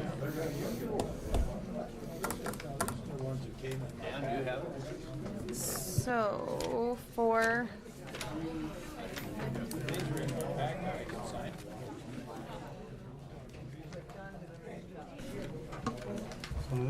All right, this is River Ridge, an updated plan, correct? Yep. Just got an updated preliminary plan because their preliminary plan had expired. Okay, so let me grab this. The petitioner, Greg Hofteaser, the acting agent for High Plains Development Corporation Incorporated, owner of the property. The background was the petitioner submitted plans on May 8th requesting approval of an updated preliminary plan for River Ridge Estates Edition. Park dedication was discussed at the Park Board meeting on April 25th, 2017, where dedication proposals were approved by the board and included within the preliminary plan. Adjacent zoning designations remain as AG, Agricultural District, North, West, East, and South. River Ridge Estates proposed zoning is C3 Highway Commercial District, R1 Single Family Residential District, and R3 Multifamily Residential District. And 1 second while I just pull that up so we can refer to it.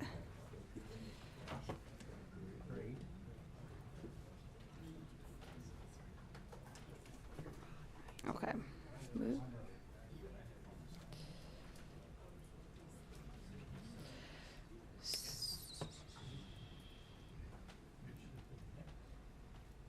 Okay, so this is the yellow is the C3 district, which is highway commercial. The red is single family residential. The green is park, and the blue is R3, which is multifamily residential. The total development area is 167.7 acres. The R1 zoning encompasses 50.18 acres. R3 zoning is 2.57 acres. C3 zoning is 4.95 acres. And park dedication is 8.4 acres, which meets the park board's requirement. They're proposing 66-foot right-of-way in conformance with adjacent developments in conformance with city standards. Sidewalks are proposed to be constructed along each side of every street in conformance to Chapter 240510. Floodplain is not present on site. Developer is requesting to dedicate the regional stormwater detention outlets to the city of Watertown. Staff concerns are the developer is requesting to be reimbursed for the construction of the final 300 feet of 7th Street West, located between the park on East and South Dakota DOT property on the west. The developer is requesting to dedicate the park to the City of Watertown Park and Rec Department after the platting of Riley Circle and Lucas Circle are approved. A letter of assurance outlining a timeline for dedication has been entertained and submitted.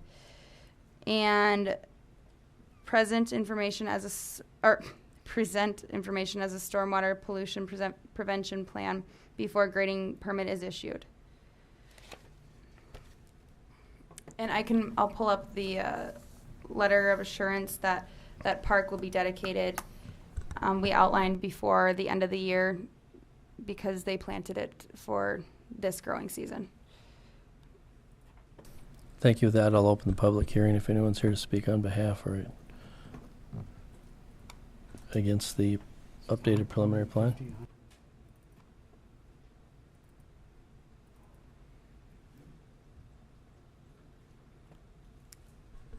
Here's the letter of assurance for park dedication within the River Ridge Estates, outlining that it will be dedicated before December 31st, 2017. Plat and dedicate to the City of Watertown. The 8.62 acres of park area is shown as a on the attached exhibit. Park. Brandy, the intersection of 24th and 3rd, why are they requesting C3 rather than C2 neighborhood commercial? Does that have to do with with 24th as the north bypass? Is that the reasoning for that? I believe so. What's the right of way there? The width of the right of way on 24th?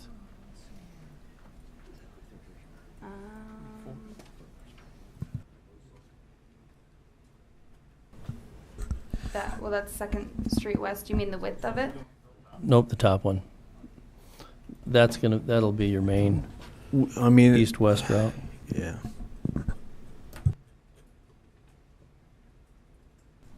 I think 24th is kind of a collector street up there.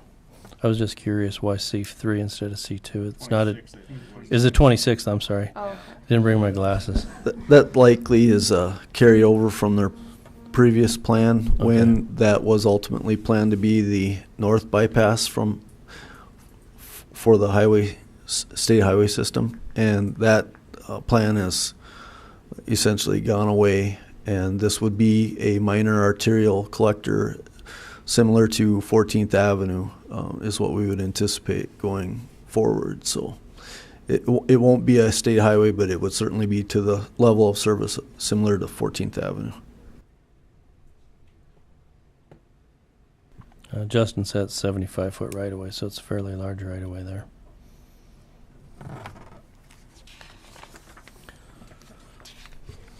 With the proposed zoning, don't we normally have a step down from R1 to R2 to R3? And I see we got 2 sections of R3 right next to R1.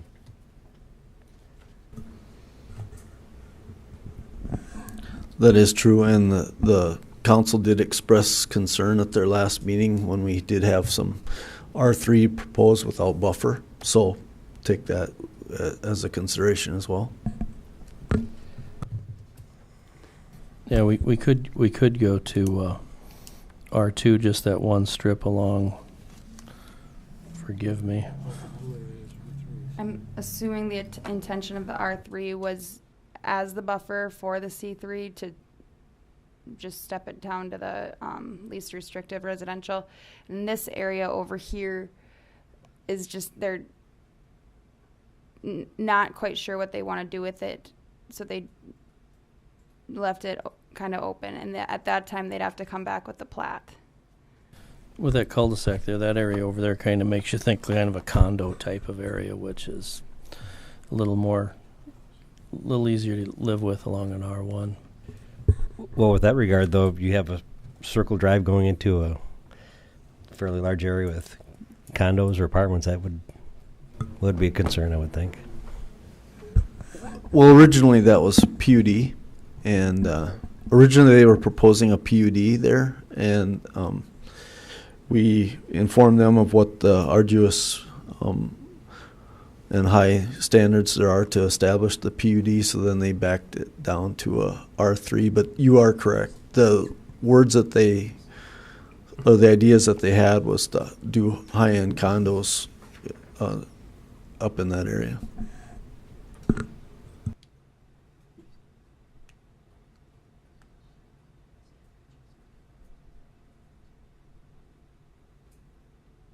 Is anyone here to speak on behalf or against the update? Oh, Luke. I'd be happy to talk, if that's Perfect, okay. Luke. Luke Muller, First Planning District. I just kind of want to remind you, one of the points that Commissioner Stein had made is a good point as far as stair-stepping down from commercial, high-density commercial or high-intensity commercial, as is on that corner, down to R1. However, one of the things that I can think of as a reason why they would show that as R3, and don't get me wrong, it's not unheard of to be R3 than to R1, but ideally you stair-step it down. One of the reasons they would probably show it in this case as R3 is because of the history we've had in the past with trying to upzone from R2 to R3 in a plan versus coming down from R3 to R2. So it's probably a highest intensity and with the ability to possibly go down, and I'm speculating here, but that would make some sense.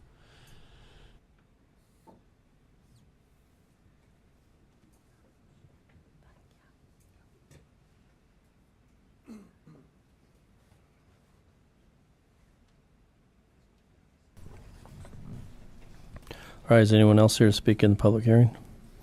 Seeing none, I'll close the public hearing and ask for a motion and a second for discussion.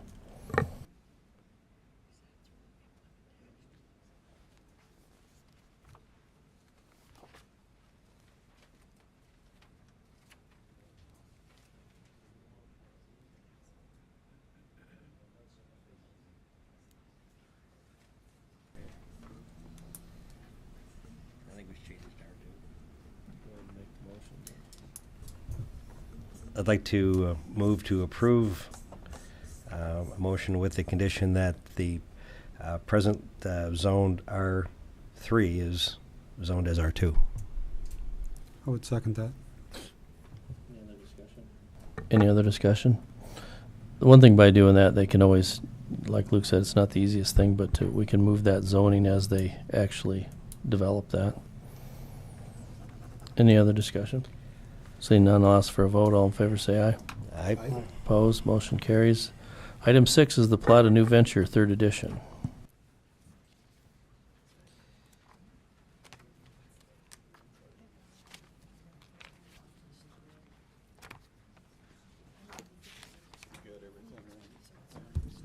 Okay, good deal. I just have the information with it. I'll pull it up.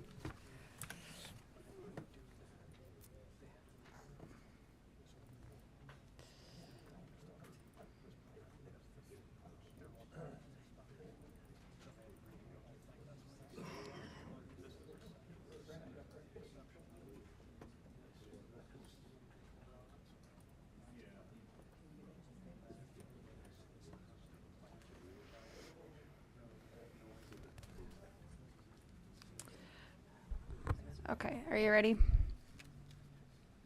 Okay. The petitioner, Bill Folkerts, New Venture Inc., owner of the property. Petitioner submitted the plat requesting approval of the plat of New Venture 3rd edition. The preliminary plan of New Venture 3rd edition was approved by Plan Commission on February 9th, 2017. The adjacent zoning designation is C3 Highway Commercial District. New Venture 3rd edition proposed zoning is also C3 Highway Commercial District. The plan will create 6 lots. Proposed 60-foot right-of-way is in conformance with adjacent developments, and city standard has been 66-foot for public right-of-ways. 36-foot public streets on proposed 35th Street southeast and proposed 7th Avenue southeast. A 28-foot private drive west of Lot 6. The 100-year floodplain is not present on site. Detention pond is required to hold the 2-year capacity volume for the Willow Creek watershed. Staff has received, this says staff is still awaiting the report of final review of the storm water calculations. We hope to have, and we have received the report that is available for presentation at the meeting. The BMP development agreement for stormwater pond will be made between New Venture Inc. and the city to ensure maintenance is accounted for. Randy, this says they're creating 6 lots, but there's 7 on this drawing. Over to the left, down there, Which one? straight at north. There, down. There's a lot 7, just south of there, Oh, right there. This is a retention pond, but 1, 2, 6. I'm still only getting 6.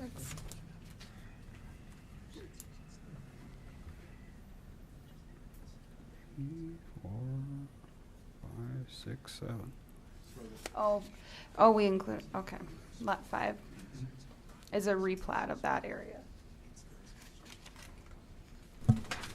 There's those, Lot 4 and Lot 7 are stormwater detention ponds. So they will not be built on, they're just, Right.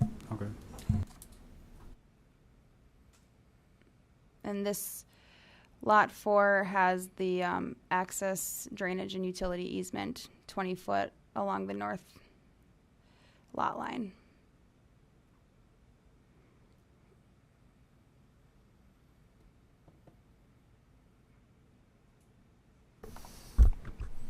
All right.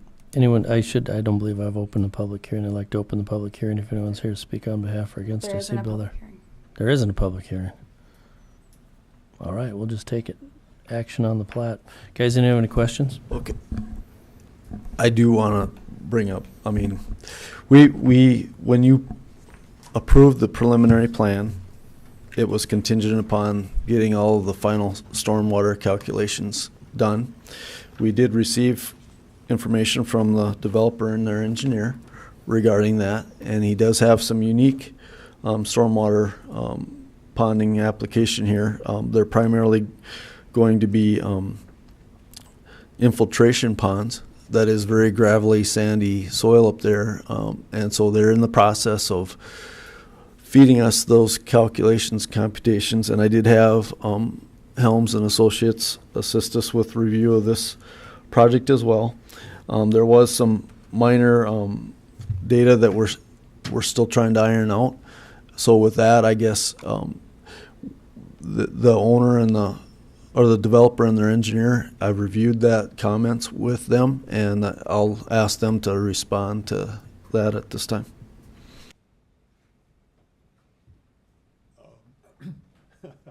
Okay. I'm Bill Folkers, and I've received them too, and therefore I'm hesitating a little bit because here's our engineer. Here's the smart one, so he knows what's going on. We will do what the engineer from Helm said that we needed to do, and Scott is in the process of tweaking a couple things, but basically everything is what you had in the past. So we also received comments this morning. I think maybe they received them yesterday afternoon at the earliest. We worked with the engineer from Helms to remedy those, and he had a couple minor comments that we just talked about before this meeting. So there's nothing out of the ordinary, and we'll be able to take care of those with the current plat, I guess.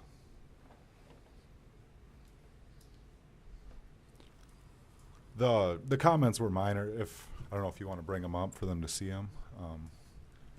I don't think we got that last one scanned in since we got it late this afternoon, but I have them available. Brandy, why don't you put them on the projector?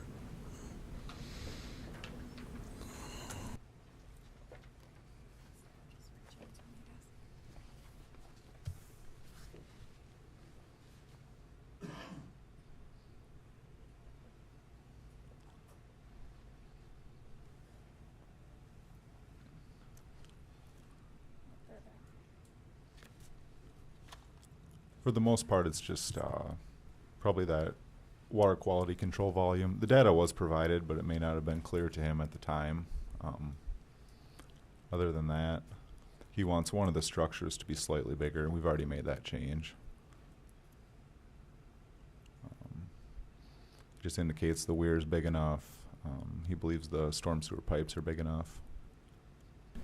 And just for clarity, that increased size of the pond would still fit in lot 4, right?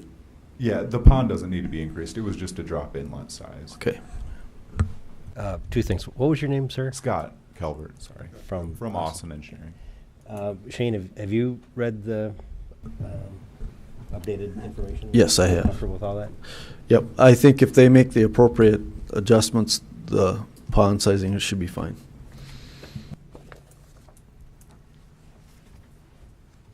All right, anything else for the public hearing? Any questions for developer or the engineer? Seeing none, I'll close the public hearing. Ask for a motion and a second for discussion. I'd like to make a motion that we approve it, with the exception there be no commercial development on lot 4 and 7, and the stormwater and retention meets the city engineer's approval. Motion by Mr. Stonebarger. Do I have a second? What's on lot 4 and 7?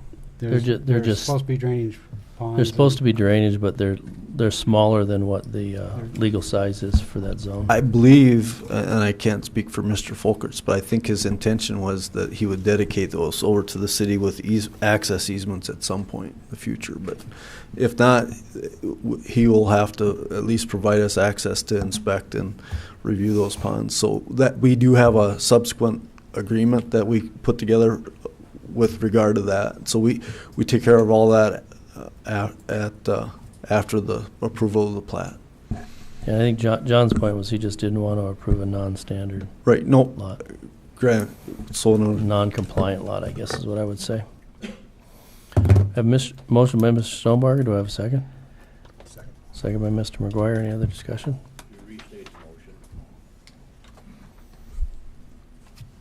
To approve the plan of the plot, with the exception there'd be no commercial development on lots 4 and 7, and the stormwater and retention meets the city engineer's approval. Oh, sorry. Any questions or discussion on that? Is that what you've talked about? Yes. Yeah. All right. Seeing none, I'll ask for a vote. All in favor, say aye. Aye. Opposed? Motion carries. Last item is the item we moved. It was the outside storage. You guys want to tackle that, or we want to kick that can down the road another 2 weeks? Okay, we'll do it. It's just.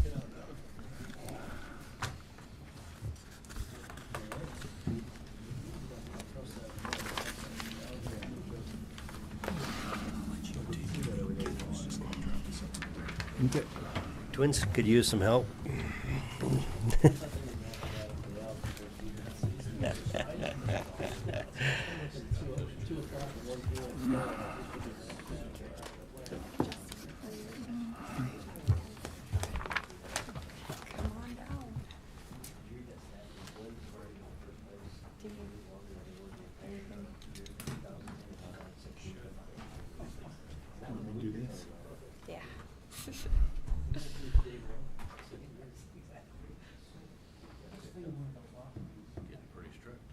That's the difference between starting 0 and 15 and 15 and 1.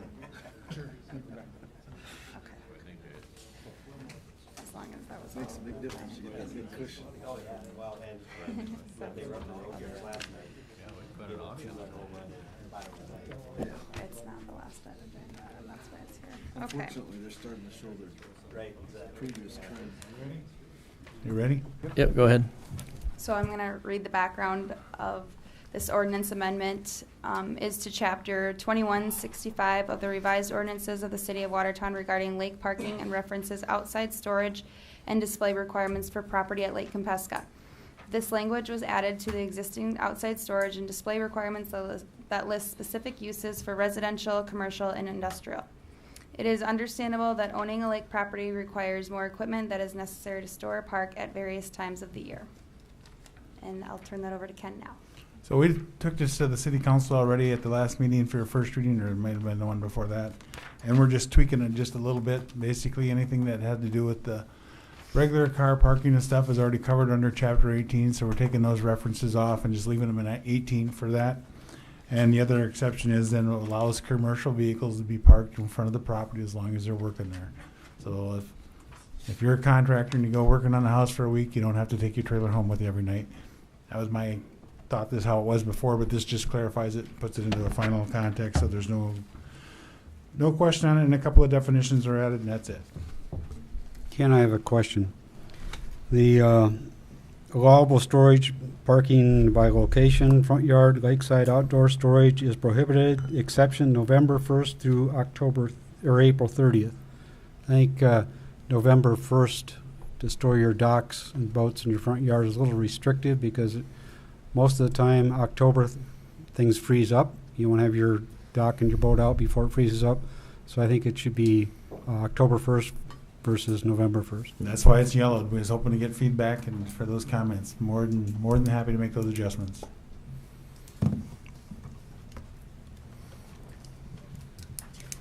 Anything else?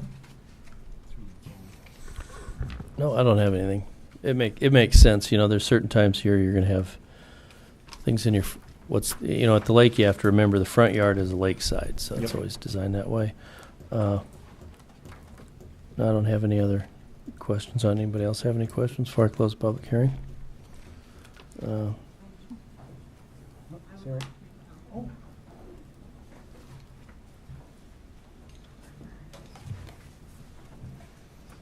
I'm Sarah Karen. I have a comment. I'm sure it's not the intention. This has to do with the definitions that you're adding and you're not really addressing that, but with the fog line definition, I don't think it says it here, but by adding that fog line definition, saying that if there is no fog line, it's the edge of the pavement, that makes it illegal to park on the pavement. And for the lake, that would include everything that isn't the old Highway 139 or the collector route around the lake. So like Pompesca Drive, Hidden Valley Drive, the whole west side of the lake that is called Lake Drive, not 139, everything that's on the lake. Sunset Drive, Park View, where I live, in the 300 block of North Lake Drive. There is no fog line in those local streets. And so if you can't, what the ordinance says is there's no parking within 3 feet of the fog line. And if there's no fog line, then use the edge of the pavement. So no parking within 3 feet of the edge of the pavement means you can't park on the street. And I have a problem with that. And if this applies in town, this would be anywhere that there's no curb and gutter on a local street.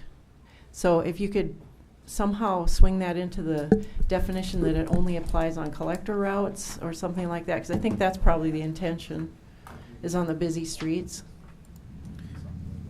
I don't think you want to ban parking on the street, do you?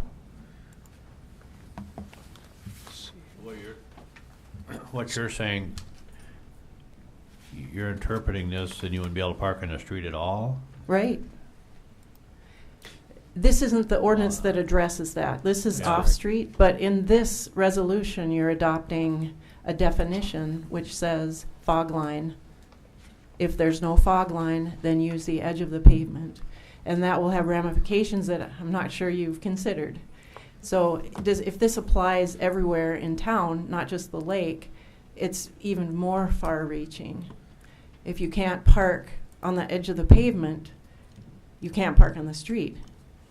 And I'm assuming it doesn't apply for curb and gutter streets, right? No. There's no fog line on most curb and gutter streets. So use the...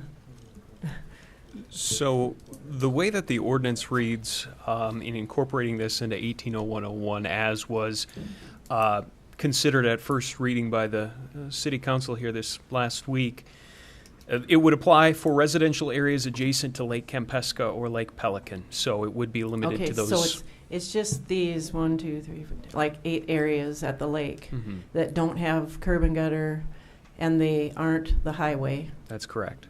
And I would object to that. I would hope that you would still let people park on Pompesca. You live there. Do you want people to park when they come to visit you? I would sure hope so. Yeah. I don't think that was the intention, to eliminate parking on the street on those little side roads. But that's what this does. South Lake Drive, Right. any of those streets. Right. Just as a clarification, Ken, in terms of where that definition came from, do you know where precisely? I just saw it here. Oh, no, absolutely, Ms. Karen. Yeah. I'm talking to Ken, who drafted that particular portion. Yeah, do you know where that... Well, I remember the discussion in part. I mean, it's not the complete discussion, but when we were looking at the fog line in particular, we were looking at some properties along the southern edge of the lake, along South Lake Drive, where essentially the driveways, we were concerned about parking and the proximity of the rear bumper of a vehicle relative. Say they parked right up against their garage.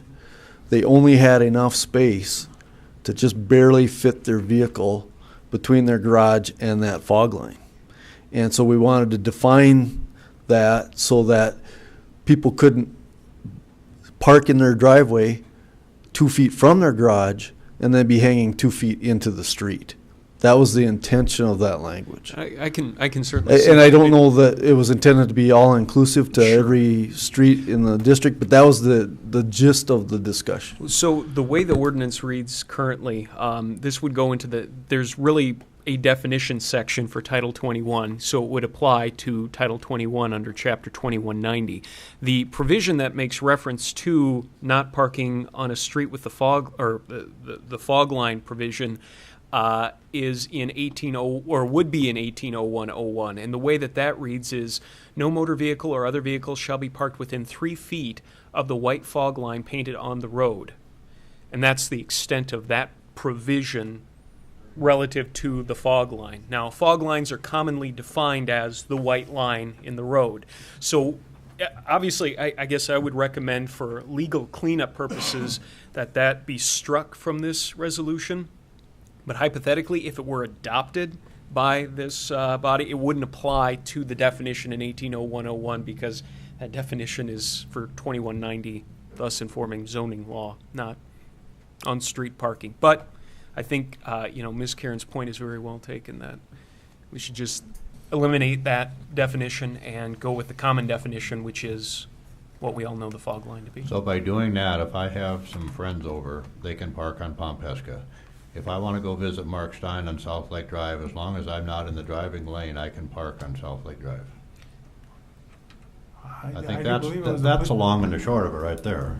Right, but I believe in many cases along South Lake and Well, if I'll extend it to if you're parking in the driver's lane, you're going to get a ticket for that anyway. You can't block the driver's lane. right, lane. but I mean, I don't think we need I'm to not clarify splitting that. I'm not splitting hairs, but most of those old lake homes have either received variances or were built so close to the roadway that we don't want to encourage parking on the road that's only 30 some feet wide.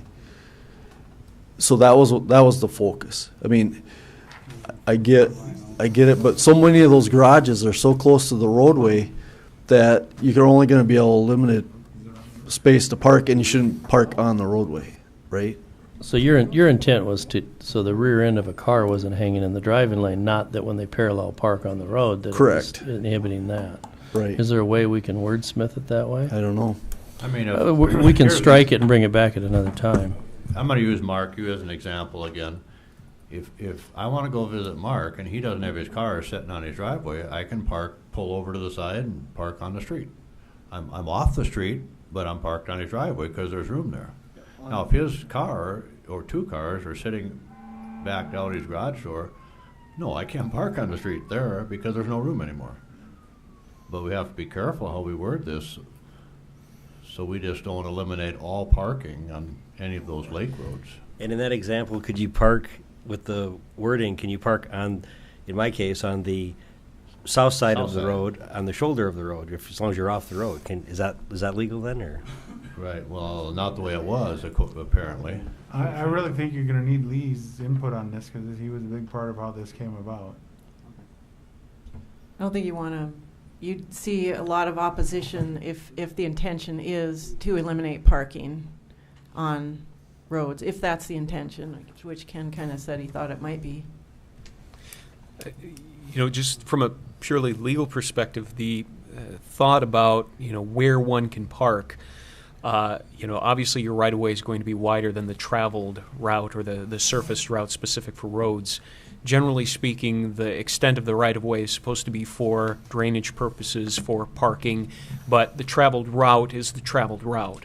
And, insofar as there are potentials for folks to park on what's viewed as the shoulder, but the shoulder, by parking there, would put that vehicle in an unsafe place vis-a-vis the traveled portion of the road, that is a concern. And I guess that would be, it's maybe a concern because of how close the right-of-way sets to a lot of structures out there, and the fact that we have rather narrow rights-of-way out there to begin with.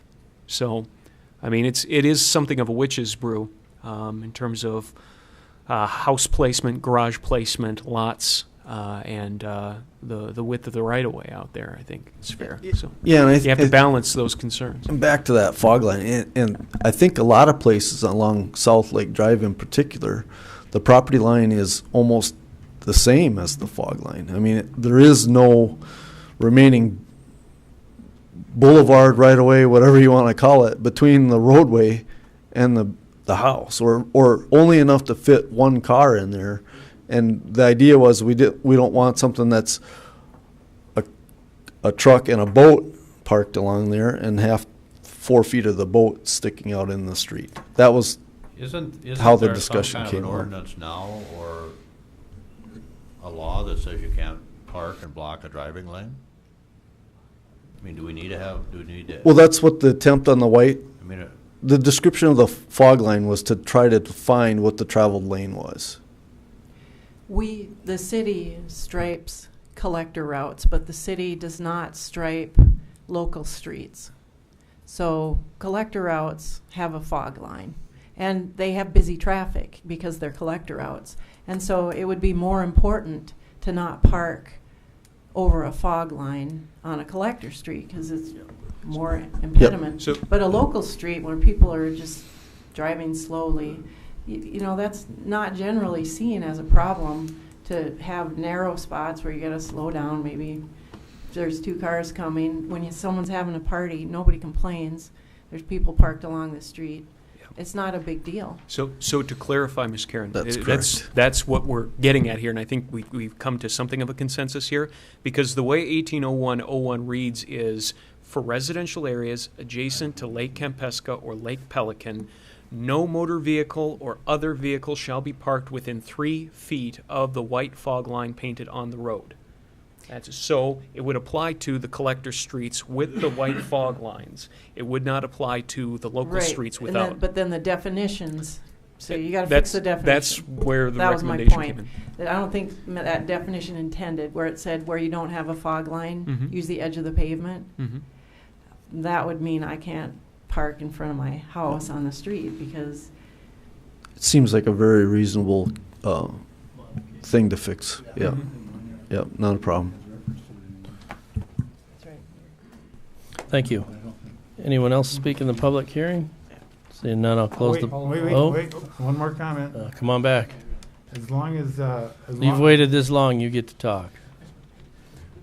my ordinance no longer makes reference to fog line anymore whatsoever anyway, so you can take it off altogether. It's only an 18, so there's no sense in putting in my definitions if it's an 18. That's So what just my strike it. that's what my earlier recommendation was. Yeah, it doesn't have any relevance. So Hi, I'm Glenn Larson. I live out on South Lake Drive. You haven't addressed parking out at the lake around Kempesca, to my satisfaction anyhow. And part of this, the reason I'm bringing up, I probably have a little problem out there lately, is parking on a highway right away. And it all stemmed from one person supposedly made a complaint about my boat trailers parked in a ditch. And sheriff and the police department, they both said, well, we don't do nothing unless someone makes a complaint. But there's nothing in the ordinance that says where you park your boat trailers out on around Lake Kempesca. Can you park on one side of the road? Can you park on both sides of the road? You know, your trailers in a ditch. I've been out there for 25 years. And I've been parking my trailers in the ditch, and I've been keeping them mowed, and I move them to mow and things like this, and picking up the trash and stuff. But I don't find nothing in your ordinance that says the people around the lake. I know last year we talked about this up here when you were doing the ordinance talk about stressing in the ordinance someplace, but I think that was forgotten about, that you could park along the highway right-of-ways We on don't. both sides of the lake. I think it was brought up last Well, year. what we're right now is just trying to determine where you can and cannot park within the property, but Right. this does not address any of the public right of way. Yeah, we don't have the authority to do anything in the public right of way, not whether parking, building, zoning, nothing inside that public right of way. Okay, so this ordinance, if you say around the lake, you can park within 3 feet of the fog line. yep, that. But we struck that. We struck that. That You doesn't- struck it. There is Okay. no word fog line Okay. anymore. Okay, no fog line, okay. Just the edge learned of it, the road, too. yeah. Okay. We don't have reference to that anymore either. It's in Title 18, which is administered by the police department. As Yeah. proposed. Okay, so where can I park? That's what I'm wondering. I guess. You might have to call the police department to find out. Well, I that talked to information. them. They said they were gonna talk to you guys and bring this up. So Well, they we could- have, I think what they were talking about is where you can store. You know, as far as the zoning ordinance goes, you can park in your driveway. where you can store things, we limit where that storage is in your rear yard, front yard, side yard. But as far as where you can store boat trailers, we can't ever give you the authority to store in the public right of way. We don't have, this board doesn't have that authority. Oh, okay, I'm not talking storing, I'm in park, you take your. That's boat the off, same park thing. the trailer. That's considered storing. But we move them once. Parking is a vehicle you're using to go back and forth to work every day. Storage, taking your boat off and putting your boat trailer somewhere, that's considered storage to us. Yeah, okay, got that. Seem right? That is my understanding. Yeah, parking is for something you drive back and forth to work, a regular use vehicle, I guess, in. Okay. Still not straight in my mind, but you guys know what you're talking about, yeah? Okay. All Thank you, right. sir. You bet. Thank you. With that, I'll close the public hearing, ask for a motion and a second for discussion. I'd like to make the motion to approve the amendment with the exception of changing November 1st to October 1st and striking the definition of fog line. All right, I have a motion by Mr. Stonebarger. Do I have a second? Second by Mr. McGuire. Any other discussion on it? All in favor, say aye. Motion passes. Any old business? Yep, just 5 items. Just kidding. My kids struck out 3 guys already in the third inning. No, we don't. Or new business. All right, thank you. Could I get a motion to adjourn? Mr. Stein, second by Mr. Hanson. Nice to see you made her today. All in favor, say aye. Opposed, motion carries. See what